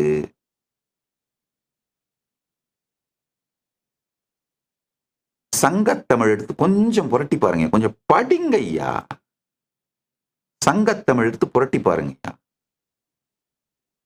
அதுல எவ்வளோ சம்ஸ்கிருத வார்த்தைகள் இருக்குன்னு. இரண்டும் ஒன்றாக வளர்ந்த மொழிகள், 2 டைலக்டுங்க, வேற வேற சத்பாஷைகள், அவ்வளவுதான். வேற வேற காரணங்களுக்கு இது எவால்வ் ஆச்சு, அவ்வளவுதான். தனித்தமிழும் தனி சம்ஸ்கிருதமும் ஒரு மூலத்திலிருந்தே உருவானது. பெருமானுடைய உடுக்கை, அதுல இருந்துதான் இரண்டுமே உருவாச்சு. ஒரு பக்கம் உருவான சூத்திரங்கள் பாணினிக்கு கொடுத்தார், இன்னொரு பக்கம் உருவான சூத்திரங்களை அகத்தியருக்கு கொடுத்தார். பெருமான் 2 பேரும் அதை சமைத்து மொழியாக உருவாக்கினார்கள். ஆனால் இரண்டும் ஒரு மூலத்திலிருந்து வந்தவை. ஏன் நிறைய சம்ஸ்கிருத வார்த்தை யூஸ் பண்றீங்கன்னு என்ன குறைஞ்சிட்டு இருக்கிறதுல அருணகிரிநாதரை போய் கேட்டுக்கோங்க முடிஞ்சா. அவர் யூஸ் பண்ணி ஒரு பாடல்லையும் எவ்வளவு சம்ஸ்கிருத வார்த்தை உபயோகம் பண்ணியிருக்காரு நான் வேணா காட்டுறேன். மகமாயை களைந்திட வல்லபிரான் முகம் ஆறும் ஒழிந்து ஒழிந்திலனே அகம் மாடை மடந்தையர் என்று அயரும் சகமாயையுள் நின்று தயங்குவதே. இதுல மகமாயை சம்ஸ்கிருத வார்த்தை, களைந்திட தமிழ் வார்த்தை, வல்லபிரான் சம்ஸ்கிருத வார்த்தை, முகம் தமிழ் வார்த்தை, ஆறும் தமிழ் வார்த்தை, மொழிந்து தமிழ் வார்த்தை, ஒழிந்திலனே தமிழ் வார்த்தை, அகம் சம்ஸ்கிருத வார்த்தை, மாடை சம்ஸ்கிருத வார்த்தை, மடந்தையர் தமிழ் வார்த்தை, அயரும் தமிழ் வார்த்தை, ஜகமாயை சம்ஸ்கிருத வார்த்தை, நின்று தயங்குவதே தமிழ் வார்த்தை. பார்த்துக்கோங்க போ. அதனால தயவு செஞ்சு இந்த தமிழ் சம்ஸ்கிருதம் உருட்டுறவங்க, இங்கிலீஷ் கலக்கிறேன்னு சொல்லி உருட்டுறவங்கலாம் விட்டு அமைதியா உட்கார்ந்து உள்வாங்குங்க. இப்ப ரீசெண்டா நம்ம கைலாசத்துல பிரம்மச்சரியம் எடுத்த ஒரு பிரம்மச்சாரி, அவர் என்கிட்ட கேட்டார், ரொம்ப வேகமா, நம்ம ஆதீனத்துல பூஜையெல்லாம் சம்ஸ்கிருதத்துல பண்றமே, நாம ஏன் தேவாரம் திருவாசத்துல பண்ணக்கூடாது? நான் உடனே கேட்டேன், அப்பா உனக்கு தேவாரம் திருவாசகம் தெரியுமாப்பா? இல்ல எனக்கு தெரியாது. தேவாரம் திருவாசகத்துல எவ்வளவு சம்ஸ்கிருத வார்த்தை இருக்குன்னு தெரியுமாப்பா? சொல்றது செய்ப்பா.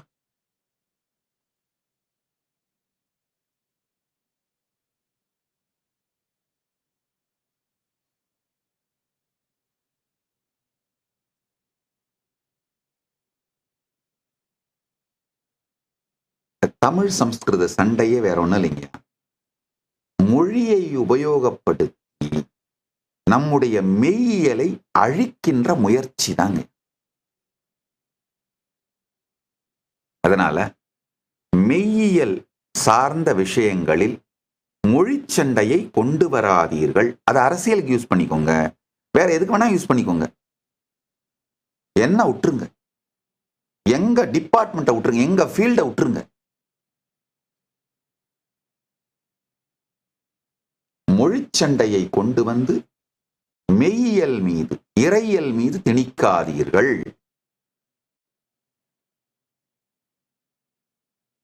நல்லது. இப்ப ஆழ்ந்து கேளுங்க. உங்க மனம் அப்படிங்கிறதே மொத்த வார்த்தைகளோட தொகுப்பு தாங்க, வேற ஒண்ணுமே இல்லைங்க. அதனால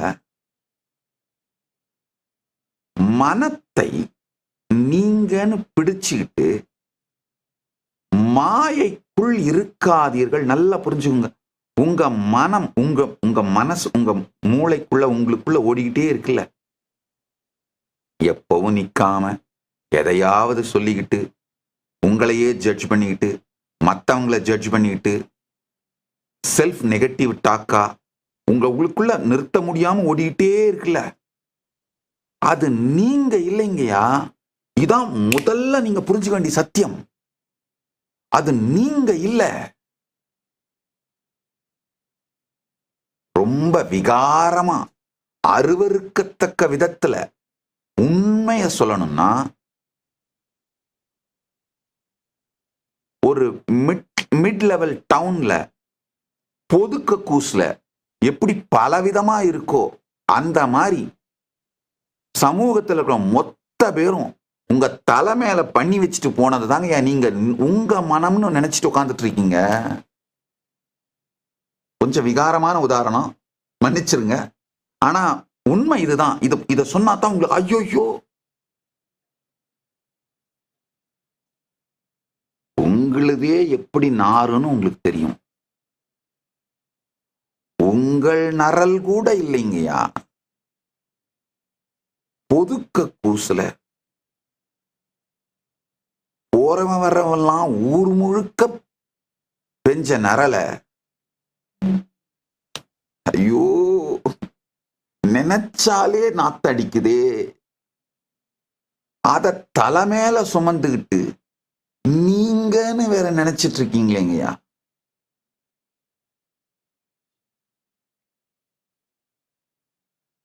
மனித மலத்தை மனிதனே சுமப்பது தவறுன்னு எப்படி சட்டம் கொண்டு வந்தார்களோ, அதே போல கைலாசத்துல ஒரு சட்டம் எடுத்துட்டு வரேன். மனித மனங்களின் மலங்கள் உங்கள் மீது பொழியப்பட்டிருப்பதனால் அதை நீங்கள் உங்கள் மனமாக சுமப்பது தவறு. அதை சுமக்க அனுமதி இல்லை.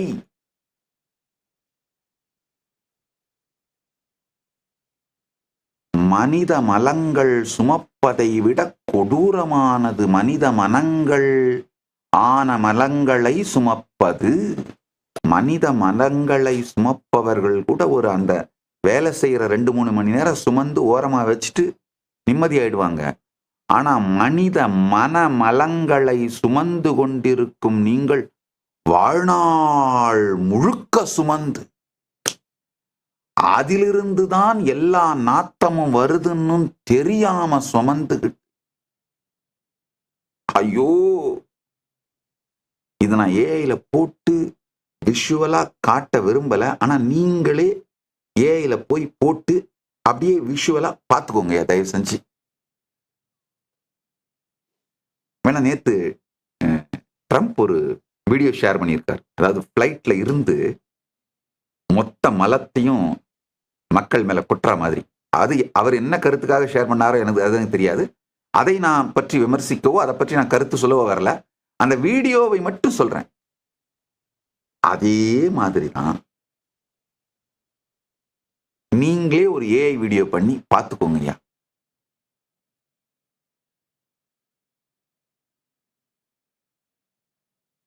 சமூகத்தின் கடலை மனக்கடல் என்று உங்கள் தலையில் சுமந்து கொண்டு அதுல மிகப்பெரிய கொடுமை என்னன்னா, அது நீங்கன்னு நினைச்சிட்டு இருக்கீங்க. அது நீங்க இல்லையா. யார் யாரோ உங்க மேல போட்டத அது பாட்டுக்கு ஓடிட்டு இருக்கு. அந்த ஓடுறத நீங்கன்னு தவறா உங்களோட அசோசியேட் பண்ணிக்கிறது தான் அகம். அது நீங்க இல்லைன்னு புரிஞ்சுக்கோங்க. அப்பா எவ்வளவு பெரிய நிம்மதி. நல்லா புரிஞ்சுக்கோங்க. நான் சொல்றேன் இப்ப இன்னைக்கு இந்த சத் சங்கத்துல 5 முக்கியமான சத்தியங்களை சொல்றேன். அடுத்து ஒண்ணு சொல்ல போறேன். இப்ப இந்த சத்தியங்களை புரிந்து கொண்டால் உடனடி ஜீவன் முக்தி. உங்களுக்குள்ள தொடர்ந்து ஓடிட்டே இருக்கிற உங்களுடைய மனம் நீங்கள் இல்லை. அது சொல்லுகின்ற வார்த்தைகள் உங்களுடையது இல்லை.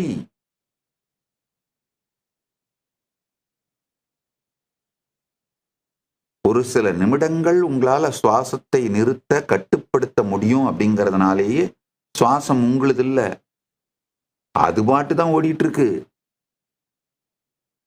அதே மாதிரி ஒரு சில நிமிடங்கள் உங்கள் மனசுல நீங்க நினைக்கிற விரும்புற வார்த்தைகளை உருவாக்கிக்க முடியும் அப்படிங்கறதுனாலேயே மனம் நீங்கள் இல்ல, அது பாட்டு தான் ஓடிட்டு இருக்கு.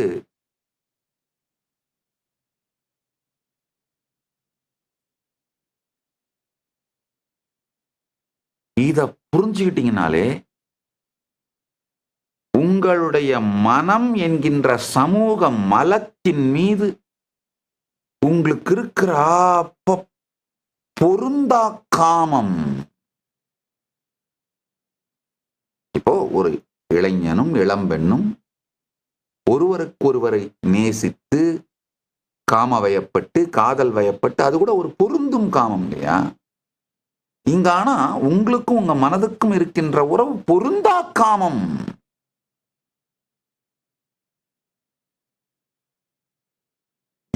எவனோ ஊர் பொதுக்க கூசுல போட்டுட்டு போன நரல்ங்கய்யா.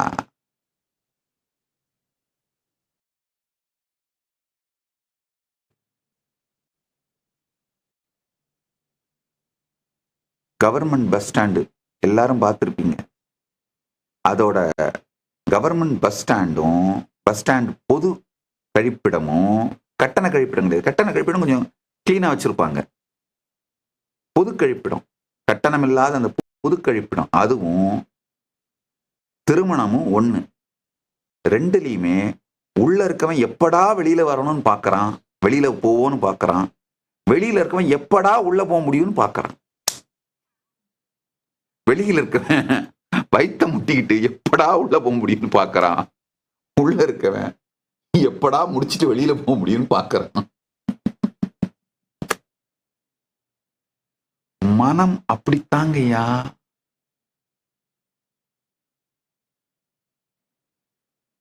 ஆழ்ந்து கேளுங்க. அடுத்த சத்தியம், உங்கள் கடந்த காலம் இறந்த காலம். அது இறந்து விட்டது. கடந்த காலத்தை பற்றி நீங்கள் வைத்திருக்கின்ற நினைவுகள் தான் உங்கள் கர்மமே தவிர கடந்த காலம் கர்மம் இல்லை. இது ஒரு மிகப்பெரிய சுதந்திரம்ங்கய்யா. அப்ப இந்த நினைவுகளை மட்டும் நீங்க டிராப் பண்ணிட்டீங்கன்னா நீங்கள் கர்ம விமுக்தர்களாக மாறிவிடுகிறீர்கள், கர்ம முக்தர்களாக மாறிவிடுகிறீர்கள். எந்த கர்மமும் உங்களை தொடுவதில்லை. ஆழ்ந்து கேளுங்கள்.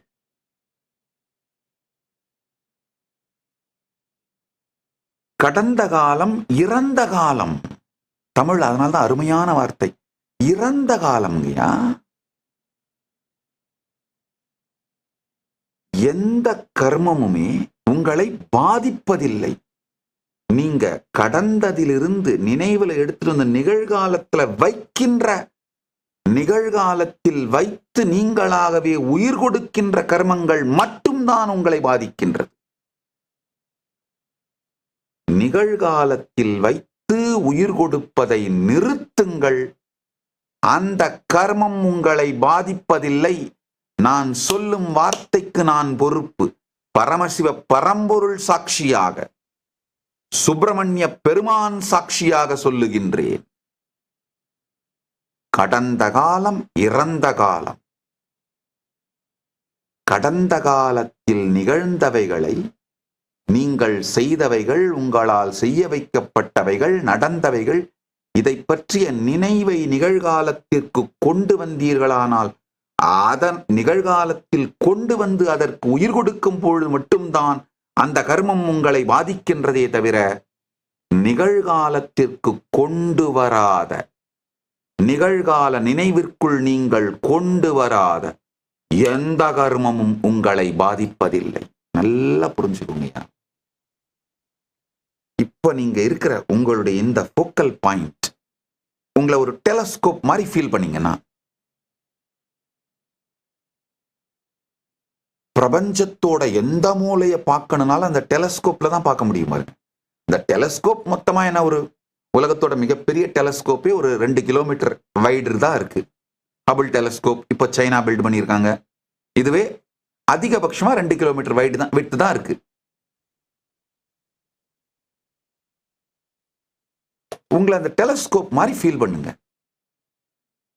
உங்களுடைய இந்த உள்ளுணர்வு, இந்த நான் உங்களுக்கு இருக்கிற இந்த உணர்வு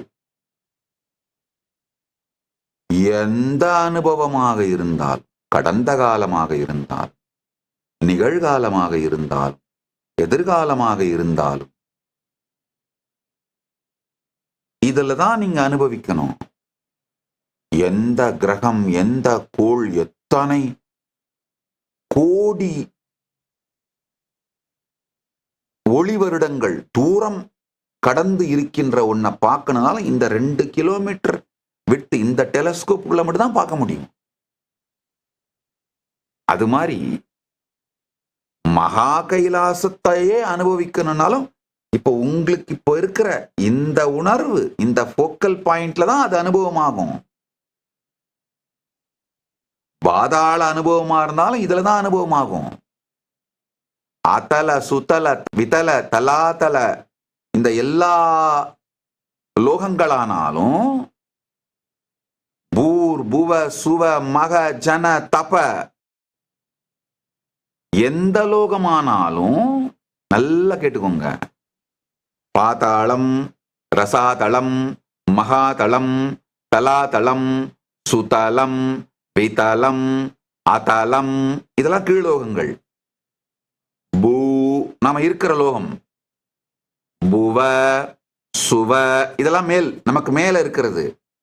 புவ, சுவ, மக, தப, ஜன, பிரம்ம, வைகுண்ட, ஸ்ரீபுரம், கைலாசம், மகா கைலாசம், நமக்கு மேல இருக்கிறது. எந்த லோகமானாலும், எந்த லோகத்தில் இருக்கும் எந்த கடவுளானாலும், இப்போ உங்களுக்கு இருக்கிற இந்த உணர்வில் தான் அனுபவிக்க போகின்றீர்கள். அங்க போனாலும் இந்த உணர்வு தான் இருக்க போகுது. இந்த உணர்வுல தான் அந்த அனுபூதி நடக்க போகுது. கடந்த காலமாகட்டும், நிகழ்காலமாகட்டும், எதிர்காலமாகட்டும், இந்த உணர்வுல தான் அந்த அனுபவம் நடக்க போகுது, அந்த அனுபூதி நடக்க போகுது. நம் பூமிக்கு பக்கத்தில் இருக்கிற நிலவாகட்டும், பல கோடி ஒளி வருடங்கள் தள்ளி இருக்கின்ற கிரகங்களாகட்டும், இந்த 2 கிலோமீட்டர் டெலஸ்கோப்புக்குள்ளதான் பார்க்க போறோம். அது மாதிரி எந்த அனுபூதி, எந்த அனுபவமாக இருந்தாலும் உங்களுடைய இந்த ஃபோக்கல் பாயிண்ட்டுக்குள்ளதான் நடக்க போகுது. அதனால இந்த ஃபோக்கல் பாயிண்ட இப்போ ஹேண்டில் பண்ண கத்துக்கிட்டீங்கன்னா வாழ்க்கையில ஜெயிச்சிட்டீங்க. இந்த ஃபோக்கல் பாயிண்ட்ல இப்ப பரம்பொருளை நீங்கள்தான் அப்படிங்கிறத ஸ்ரத்தையோடு பார்க்க துவங்கி விட்டீர்களானால் வாழ்க்கை முடிஞ்சது, ஜெயிச்சிட்டீங்க.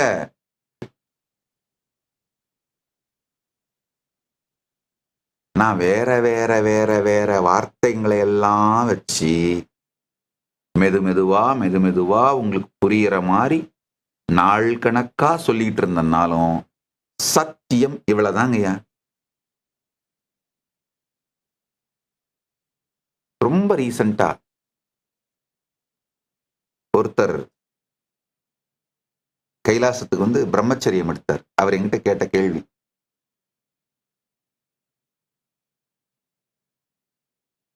ஏன் சாமி கல்யாணம் பண்ணிக்க வேணான்னு எனக்கு தோணுது. நான் சொல்லல, அவரே கேட்டாரு, எனக்கு ஏன் சாமி அப்படி தோணுது. நான் கேட்டேன், உனக்கு தோன்றதுக்கு நான் எப்படிப்பா காரணத்தை சொல்ல முடியும்? அவர் உடனே கேள்வியை மாத்தி கேட்டார். சில நேரத்துல சந்நியாசத்தை ஆழமா நீங்க உலகத்துக்கு சொல்றீங்க, இது காரணம் என்ன சாமி? நல்ல ரொம்ப கேஷுவலா, ரொம்ப ஸ்வீட்டா, ஜாலியா நான் சொன்னேன். ரொம்ப சீரியஸா, தத்துவார்த்தமா இல்லாம ஒரு ரொம்ப ஜோவியலா சொன்னேன். ரொம்ப அழகான பொண்ணை கட்டிக்காத, அடுத்த மாசப்படுவான். ரொம்ப அசிங்கமான பொண்ணையும் கட்டிக்காத, நாளைக்கு உனக்கே பிடிக்காம போயிடும். உன்னை விட உயரமா இருக்கிற பொண்ணை கட்டிக்காத, அவகிட்ட அண்ணாந்து பேசிய கழுத்து சுளிக்கிடும். குள்ளமா இருக்கிற பொண்ணை கட்டிக்காத, குனிஞ்ச தலை நிமிரவே முடியாது. குண்டான பொண்ணை கட்டிக்காத, அவ தீனிக்கும் உன் வருமானம் பத்தாது. ஒல்லியான பொண்ணை கட்டிக்காத, வீட்டுக்குள்ள எங்கன்னு போய் அவளை தேடுவ. அவளை ரொம்ப படிச்ச பொண்ணை கட்டிக்காத, உன்னை மதிக்கவே மாட்டா. அதுக்காக படிக்காத பொண்ணை கட்டிடாத, நீ சொல்றது அவளுக்கு ஒன்றும் புரியாது. தம்பி சொன்னது புரிஞ்சுதா? புரிஞ்சுது சாமி, நல்லாவே புரிஞ்சுது. டேய், கல்யாணமே பண்ணிக்காதுன்னு முதலியே சொல்லியிருக்கலாமே சாமி, அதுக்கு ஏன் சாமி இவ்வளோ பெரிய விளக்கம் சொன்னா? எவன்டா கேட்கறான்? அந்த தம்பி அதான் கேட்டாரு, நீங்க கல்யாணமே பண்ணிக்காதுன்னு சொல்லியிருக்கலாமே சாமி, ஏன் சாமி இவ்வளோ பெரிய விளக்கம்? நான் சொன்னேன், சொன்னா எவன்டா கேட்கறான்? மண்ணு மேல ஆசைப்பட்ட பல்வாள் தேவனும் செத்து போயிட்டான், பொண்ணு மேல ஆசைப்பட்ட பாகுபலியும் செத்து போயிட்டான், எது மேலையும் ஆசைப்படாத கட்டப்பா தான் கடைசி வரைக்கும் இருந்தான் பாருப்பா. போலித்தனமான கெட்டப்பா வாழறத விட கட்டப்பாவா வாழ்ந்துட்டு போயிடலாம்ல. போய்யா போய்யா.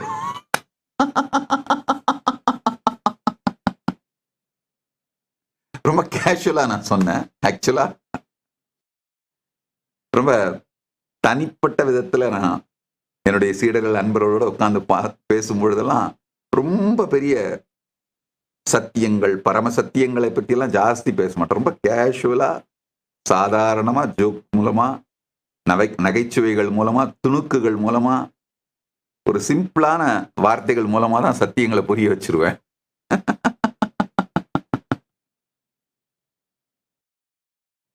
சீனால இருக்கிற லார்ஜஸ்ட்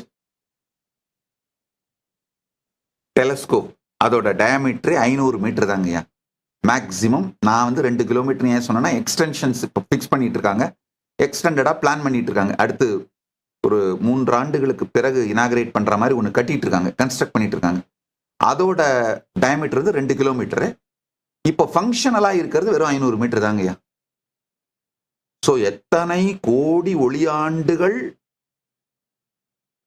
தள்ளி இருக்கின்ற கிரகத்தை பார்த்தாலும் இந்த 500 மீட்டருக்குள்ள தான் பார்க்கணும்.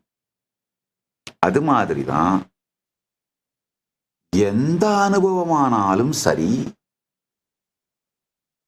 சொந்த அனுபவமாக உங்களுக்கு நிகழணும்னா உங்களுடைய இந்த ஃபோக்கல் பாயிண்ட்ல தான் நிகழும்.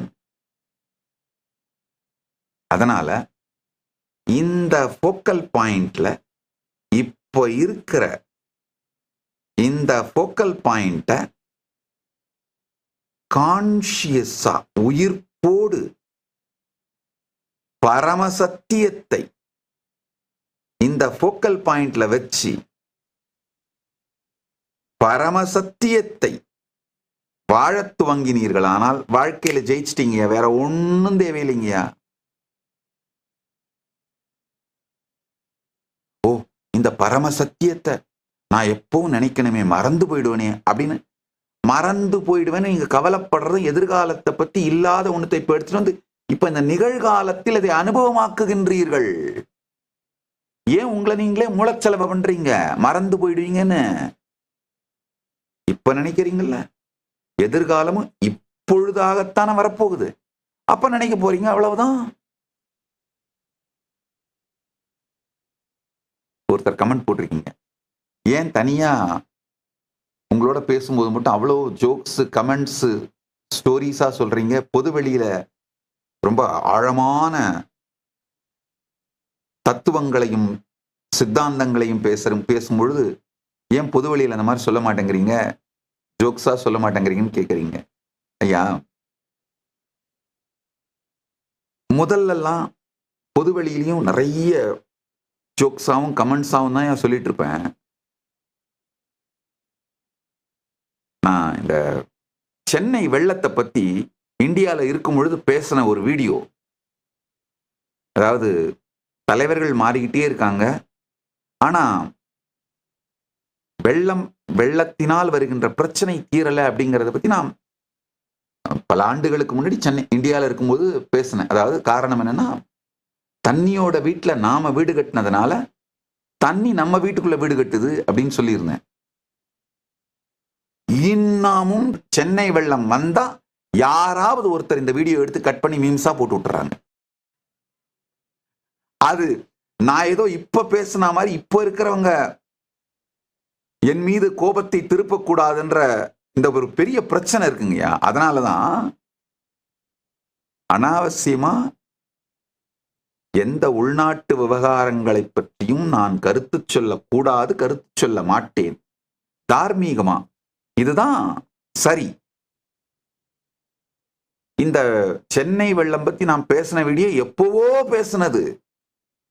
ஆனா அதை எடுத்து இப்ப திரும்ப திரும்ப இப்ப மீம்ஸ் போட்டு நான் இப்ப பேசின மாதிரியே போட்டு விட்டு ஏதாவது ஒரு ஒம்புல சிக்க வைக்கலான்னே பார்த்துட்டு இருக்காங்க.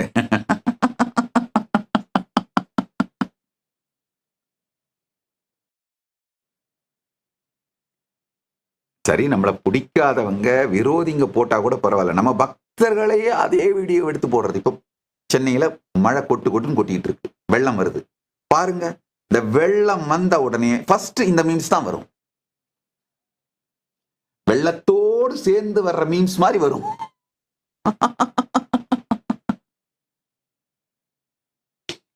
வெள்ளம், சென்னை வெள்ளம் ட்ரெண்ட் ஆச்சுனாலே சோசியல் மீடியால இந்த மீம்ஸ் தான் ட்ரெண்ட் ஆகும். இந்த வீடியோ தான் கட் பண்ணி ட்ரெண்ட் பண்ணுவாங்க. இந்த மாதிரி அன்னெசரியான சங்கடங்கள் வர வேண்டாங்கிறதுக்காக தான், இந்த தர்ம சங்கடங்கள் வர வேண்டாங்கிறதுக்காக தான் இந்த மாதிரி கேஷுவலா கமெண்ட் அடிக்கிறத பொது வெளியில வைக்காம தனிப்பட்ட விதத்துல மட்டும் வச்சிடுறீங்க. அதுதான் உண்மை. இல்லைன்னா என்னுடைய பர்சனாலிட்டி பார்த்தீங்கன்னா, என்னுடைய இயற்கை சுபாவத்தின்படி ரொம்ப ஜாய்ஃபுல்லா, ஸ்வீட்டா, கேஷுவலா, ஜோவியலா,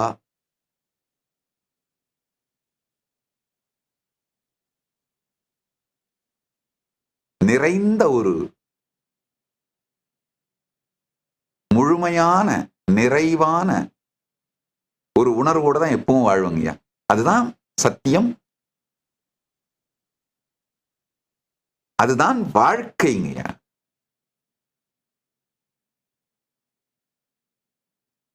உங்கள் மொழியையும் மனத்தையும் வெளி உலகத்தோடு தொடர்பு கொள்ளும் பொழுது அது தேவைப்படுற மாதிரி உபயோகப்படுத்துறதில் தப்பில்லை.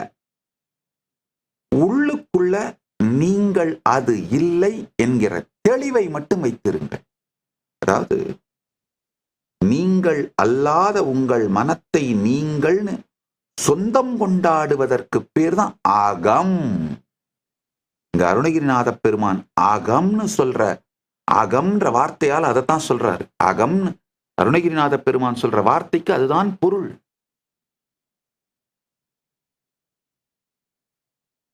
நீங்கள் அல்லாத ஒன்றை நீங்கள் என்று சொந்தம் கொண்டாடுவதுதான் அகம். அகத்தை விடு, அகம்பாவத்தை விடுன்னு சொல்றமே, அதுக்கு இதுதான் சரியான சத்தியமான விளக்கம். உங்க மனம் நீங்க கிடையாது, யாரோ உங்க மேல திணிச்சு வச்சுட்டு, பச்சையா சொல்லணும்னா பண்ணி வச்சுட்டு போனது. அத நீங்கள்னு சொந்தம் கொண்டாடுறது தாங்க என் அகம்.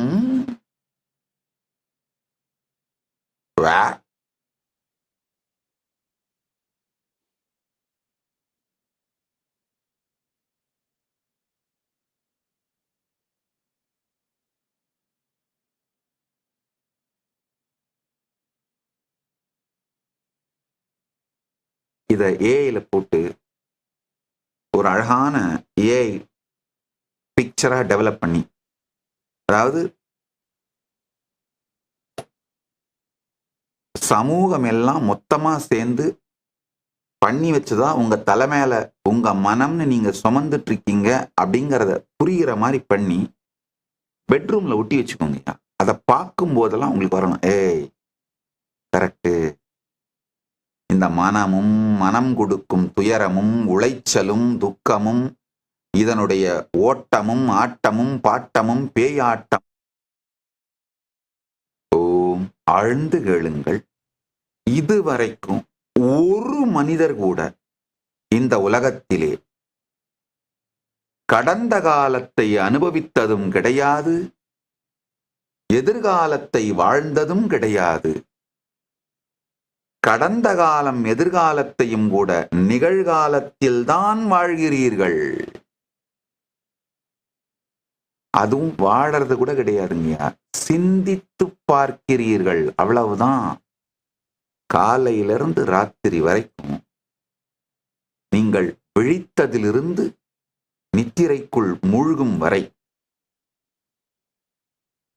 யாரோ ஒருத்தர் சொன்னதை ரிமெம்பர் பண்ணி நினைச்சு பார்க்கறத மட்டும் விட்டீங்கன்னா, ரிமெம்பரன்ஸை டிராப் பண்ணிட்டு என்ன நடக்குதுன்னு பாருங்க, ஒண்ணுமே இல்லை.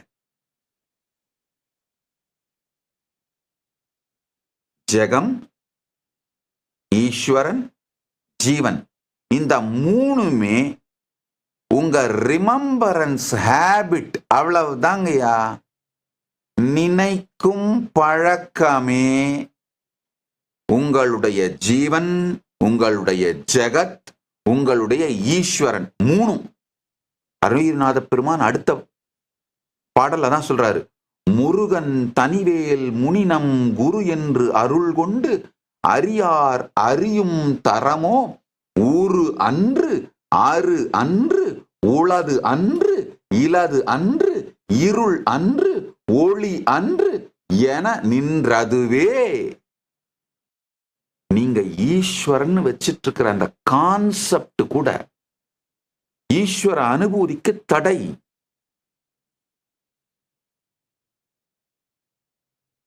நல்ல கேளுங்கயா.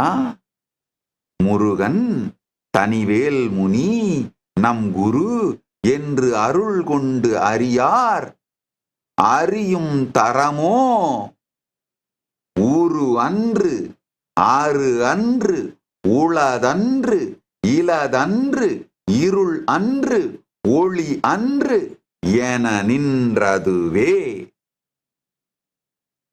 கடவுளை பத்தி, முருகனை பத்தி கூட நீங்க வச்சிருக்கிற கான்செப்ட், அந்த நினைத்து பார்க்கின்ற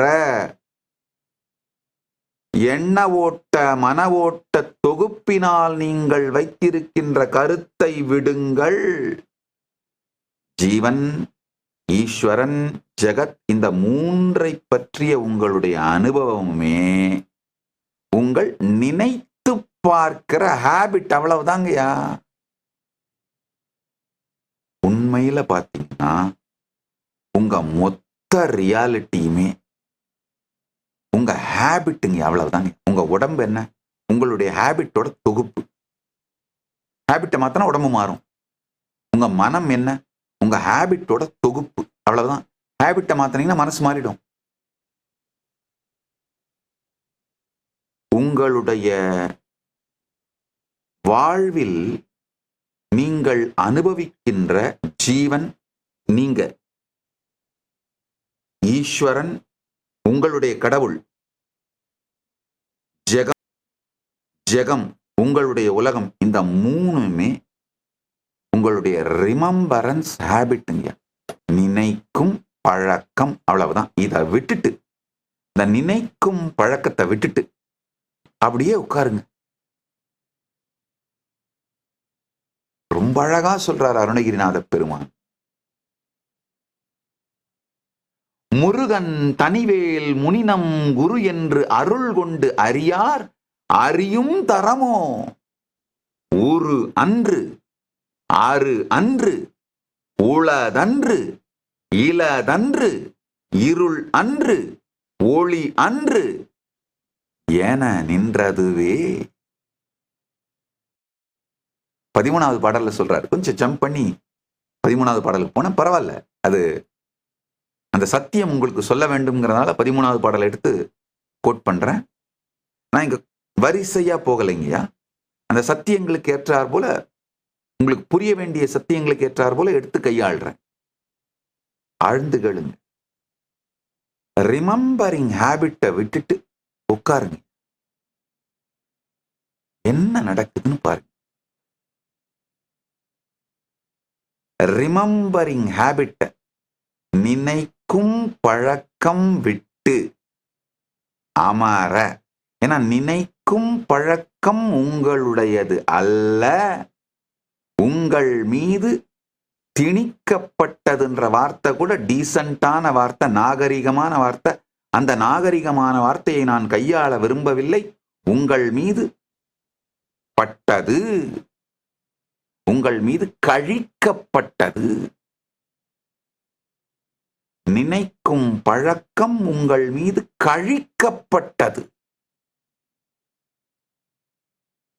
விட்டொழிக்கப்பட வேண்டியது.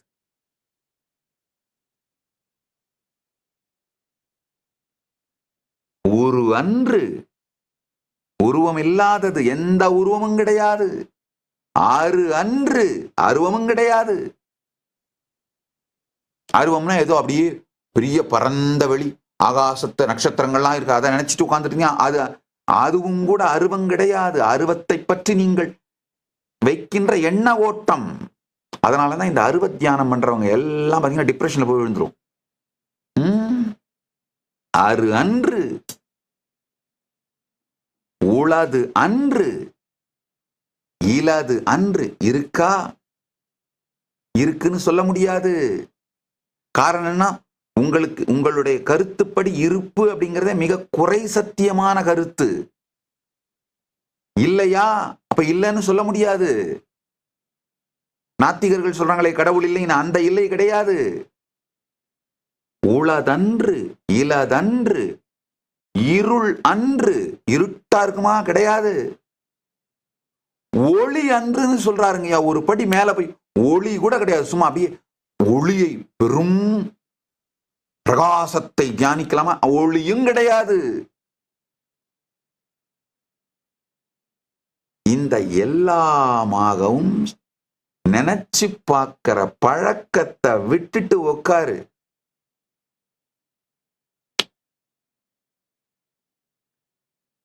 சத்தியத்தை அப்படியே சொல்லிட்டாருங்க. கந்தர் அனுபூதியை சொந்த அனுபூதியாக மாற்றும் இந்த அனுபூதி சூத்திரம் போதுங்க.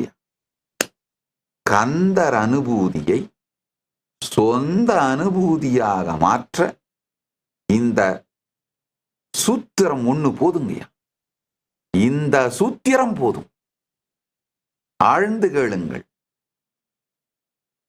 கந்தர் அனுபூதியை சொந்தர் அனுபூதியாய் மாற்ற இந்த சூத்திரம் ஒன்று போதும்.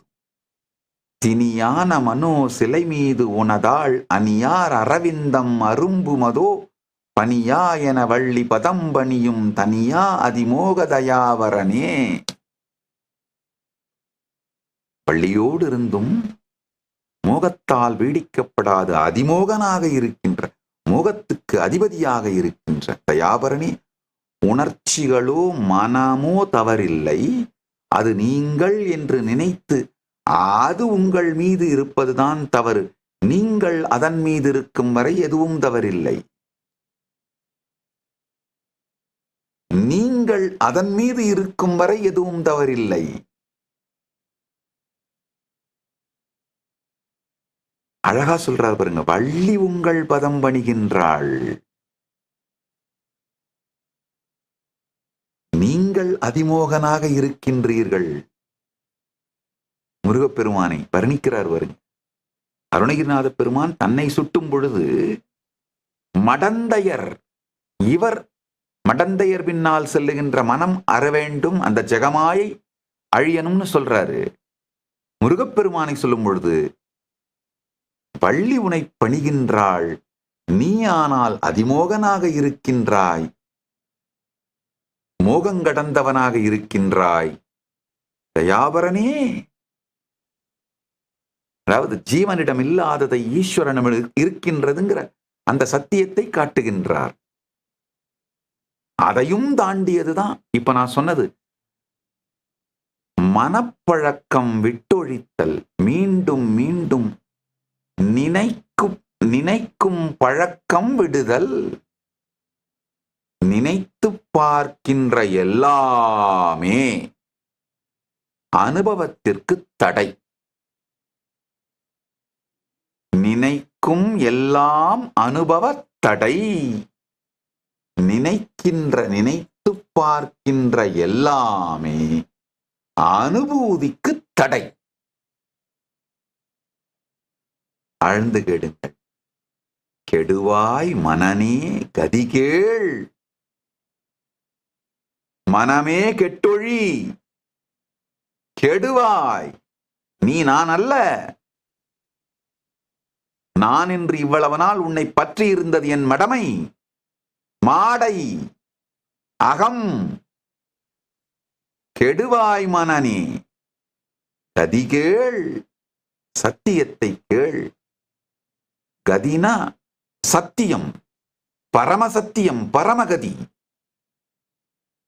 குறிக்கோள், நிலை. கதி கேள். கரவாது இடுவாய், வடிவேல் இறைதாள் நினைவாய், சுடுவாய் நெடுவே தனைதூள் படவே, விடுவாய் விடுவாய் வினையாவையுமே. கரவாது இடுவாய், இந்த வார்த்தைக்கு பல விளக்கங்கள் சொல்லலாம். கேட்காமல் கொடு. ஒரு பிக்ஷை எடுப்பவர் கேட்கறதுக்கு முன்னாடி கொடு அப்படின்ற அர்த்தமும் சொல்லலாம். அது ஒரு தர்மம் அப்படிங்கிற நிலையில கரவாது இடுவாய்னா யாரும் கேட்காமலே இந்த மனத்தை விட்டு விடு. விடு, இடுவாய், இருக்கின்ற அனைத்தையும் இடுவாய். கரவாது இடுவாய், வடிவேல் இறைதாள் நினைவாய், சுடுவாய் நெடுவே தனைதூள் படவே, விடுவாய் விடுவாய் வினையாவையுமே. நினைந்து பார்க்கின்ற பழக்கத்தை விடுவாய், கரவாது இடுவாய் அப்படிங்கிற வார்த்தைக்கு நினைக்கும் பழக்கத்தை விடுவாய், நினைக்கும் பழக்கத்தை விடுவாய். ஆழ்ந்து கேளுங்கள். 12வது பாடலிலே சொல்றார், செம்மான் மகளை திருடும் திருடன், பெம்மான் முருகன் பிறவான் இரவான், சும்மா இரு சொல் அற என்றலுமே, அம்மா பொருள் ஒன்றும் அறிந்திலனே. செம்மான் மகளை திருடும் திருடன், பெம்மான் முருகன் பிறவான் இரவான், சும்மா இரு சொல் அற என்றலுமே, அம்மா பொருள் ஒன்றும் அறிந்திலனே. நல்ல கேளுங்க. நினைக்கும் பழக்கம்தான் அனுபூதிக்கான ஒரே விரோதி. ஜீவனானாலும் ஜெகமானாலும் ஈசனானாலும் ஜீவேஸ்வர ஜெகத் எனும் இந்த மூன்றும், பசுபதி பாசம் எனும் மூன்றும் நினைவு பழக்கமே. நினைவு பழக்கம் விட்டால் பசுபதி பாசம் மூன்றைப் பற்றியும் நினைத்து பார்க்கும் பழக்கம் விட்டால் நினைவு பழக்கம் விட அனுபூதி நிச்சயம். நினைவு பழக்கத்தை விட்டொழித்து சும்மாயிரு சொல்லார.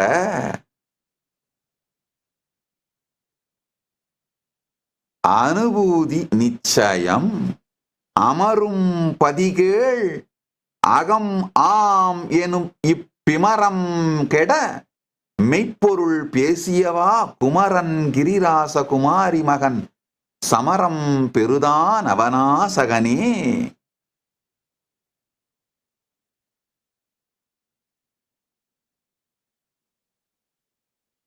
ஒவ்வொரு பாடலுமே அனுபூதி அணுகுண்டு. அதை மட்டும் அப்படியே உள்வாங்கி உட்கார்ந்துருந்தீங்கன்னா போதும். அனுபூதி சத்தியம், அனுபூதி நிச்சயம். அருணகிரிநாத பெருமானுடைய வரலாறு வாழ்க்கையையும் முருகப்பெருமானுடைய புராணம், அவரை பற்றி சொல்லப்படும் புராண கதைகள் இரண்டையும் விளக்கணும்னு நினைச்சிட்டு இருக்கிறேன். அடுத்தடுத்த சத்சங்கங்கள் எங்கெங்க வேணுமோ அங்கங்க எடுத்து விளக்குறேன். கொஞ்சம் ஆழ்ந்து கேளுங்க. இன்னைக்கு சொன்ன இந்த 5 சத்தியங்களை உள்வாங்குங்கள். முடிஞ்சா இந்த சத் சங்கத்தை இன்னொரு தடவை உட்கார்ந்து பொறுமையா கேளுங்க. மொத்தமா இன்றைய சத் சங்கத்தோட சாரம் நினைவு பழக்கம் தவிர. நினைத்தலும் எண்ணுதலும் சொல்லலும் உலகத்தோடு உறவாட உபயோகமாகலாம். ஆனால் அனுபூதிக்கு ஒரே விரோதி. பதி பசு பாசம் எனும் 3 தவிர, ஜீவ ஈஸ்வர ஜெகத் எனும் 3 தவிர, இவை அனைத்தை பற்றியும் நினைத்து பார்த்தல் விட்டு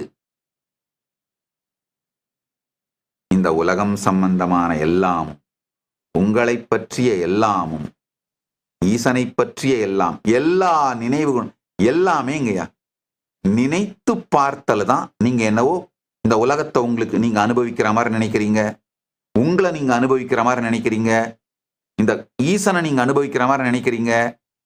நீங்க அனுபவம்னு சொல்லிக்கிற எல்லாமே வெறுமனே இந்த நினைத்து பார்த்தல் தான், வேற ஒண்ணுமே இல்லை.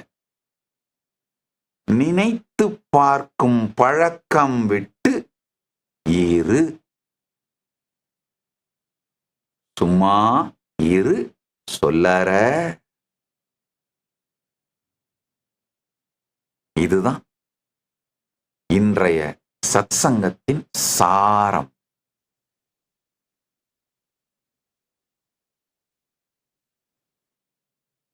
கந்தர் அனுபூதி அடைய ஆசீர்வதிக்கின்றே. கந்தர் அனுபூதி நம் சொந்த அனுபூதியாக இந்த பொழுது அனுபூதியாக அனுபவம் ஆக பரமாத்வைத பிராப்திரஸ்து. சுப்பிரமணிய பரமாத்வைத பிராப்திரஸ்து. சர்வ மங்கள பிராப்திரஸ்து. சர்வ ஆனந்த பிராப்திரஸ்து. சர்வ ஐஸ்வர்ய பிராப்திரஸ்து. Nityananda பிராப்திரஸ்து.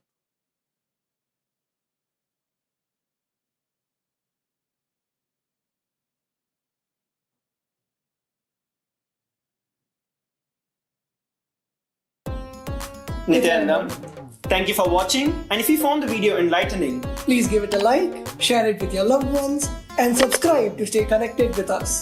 Don't forget to click the bell icon to receive the notifications.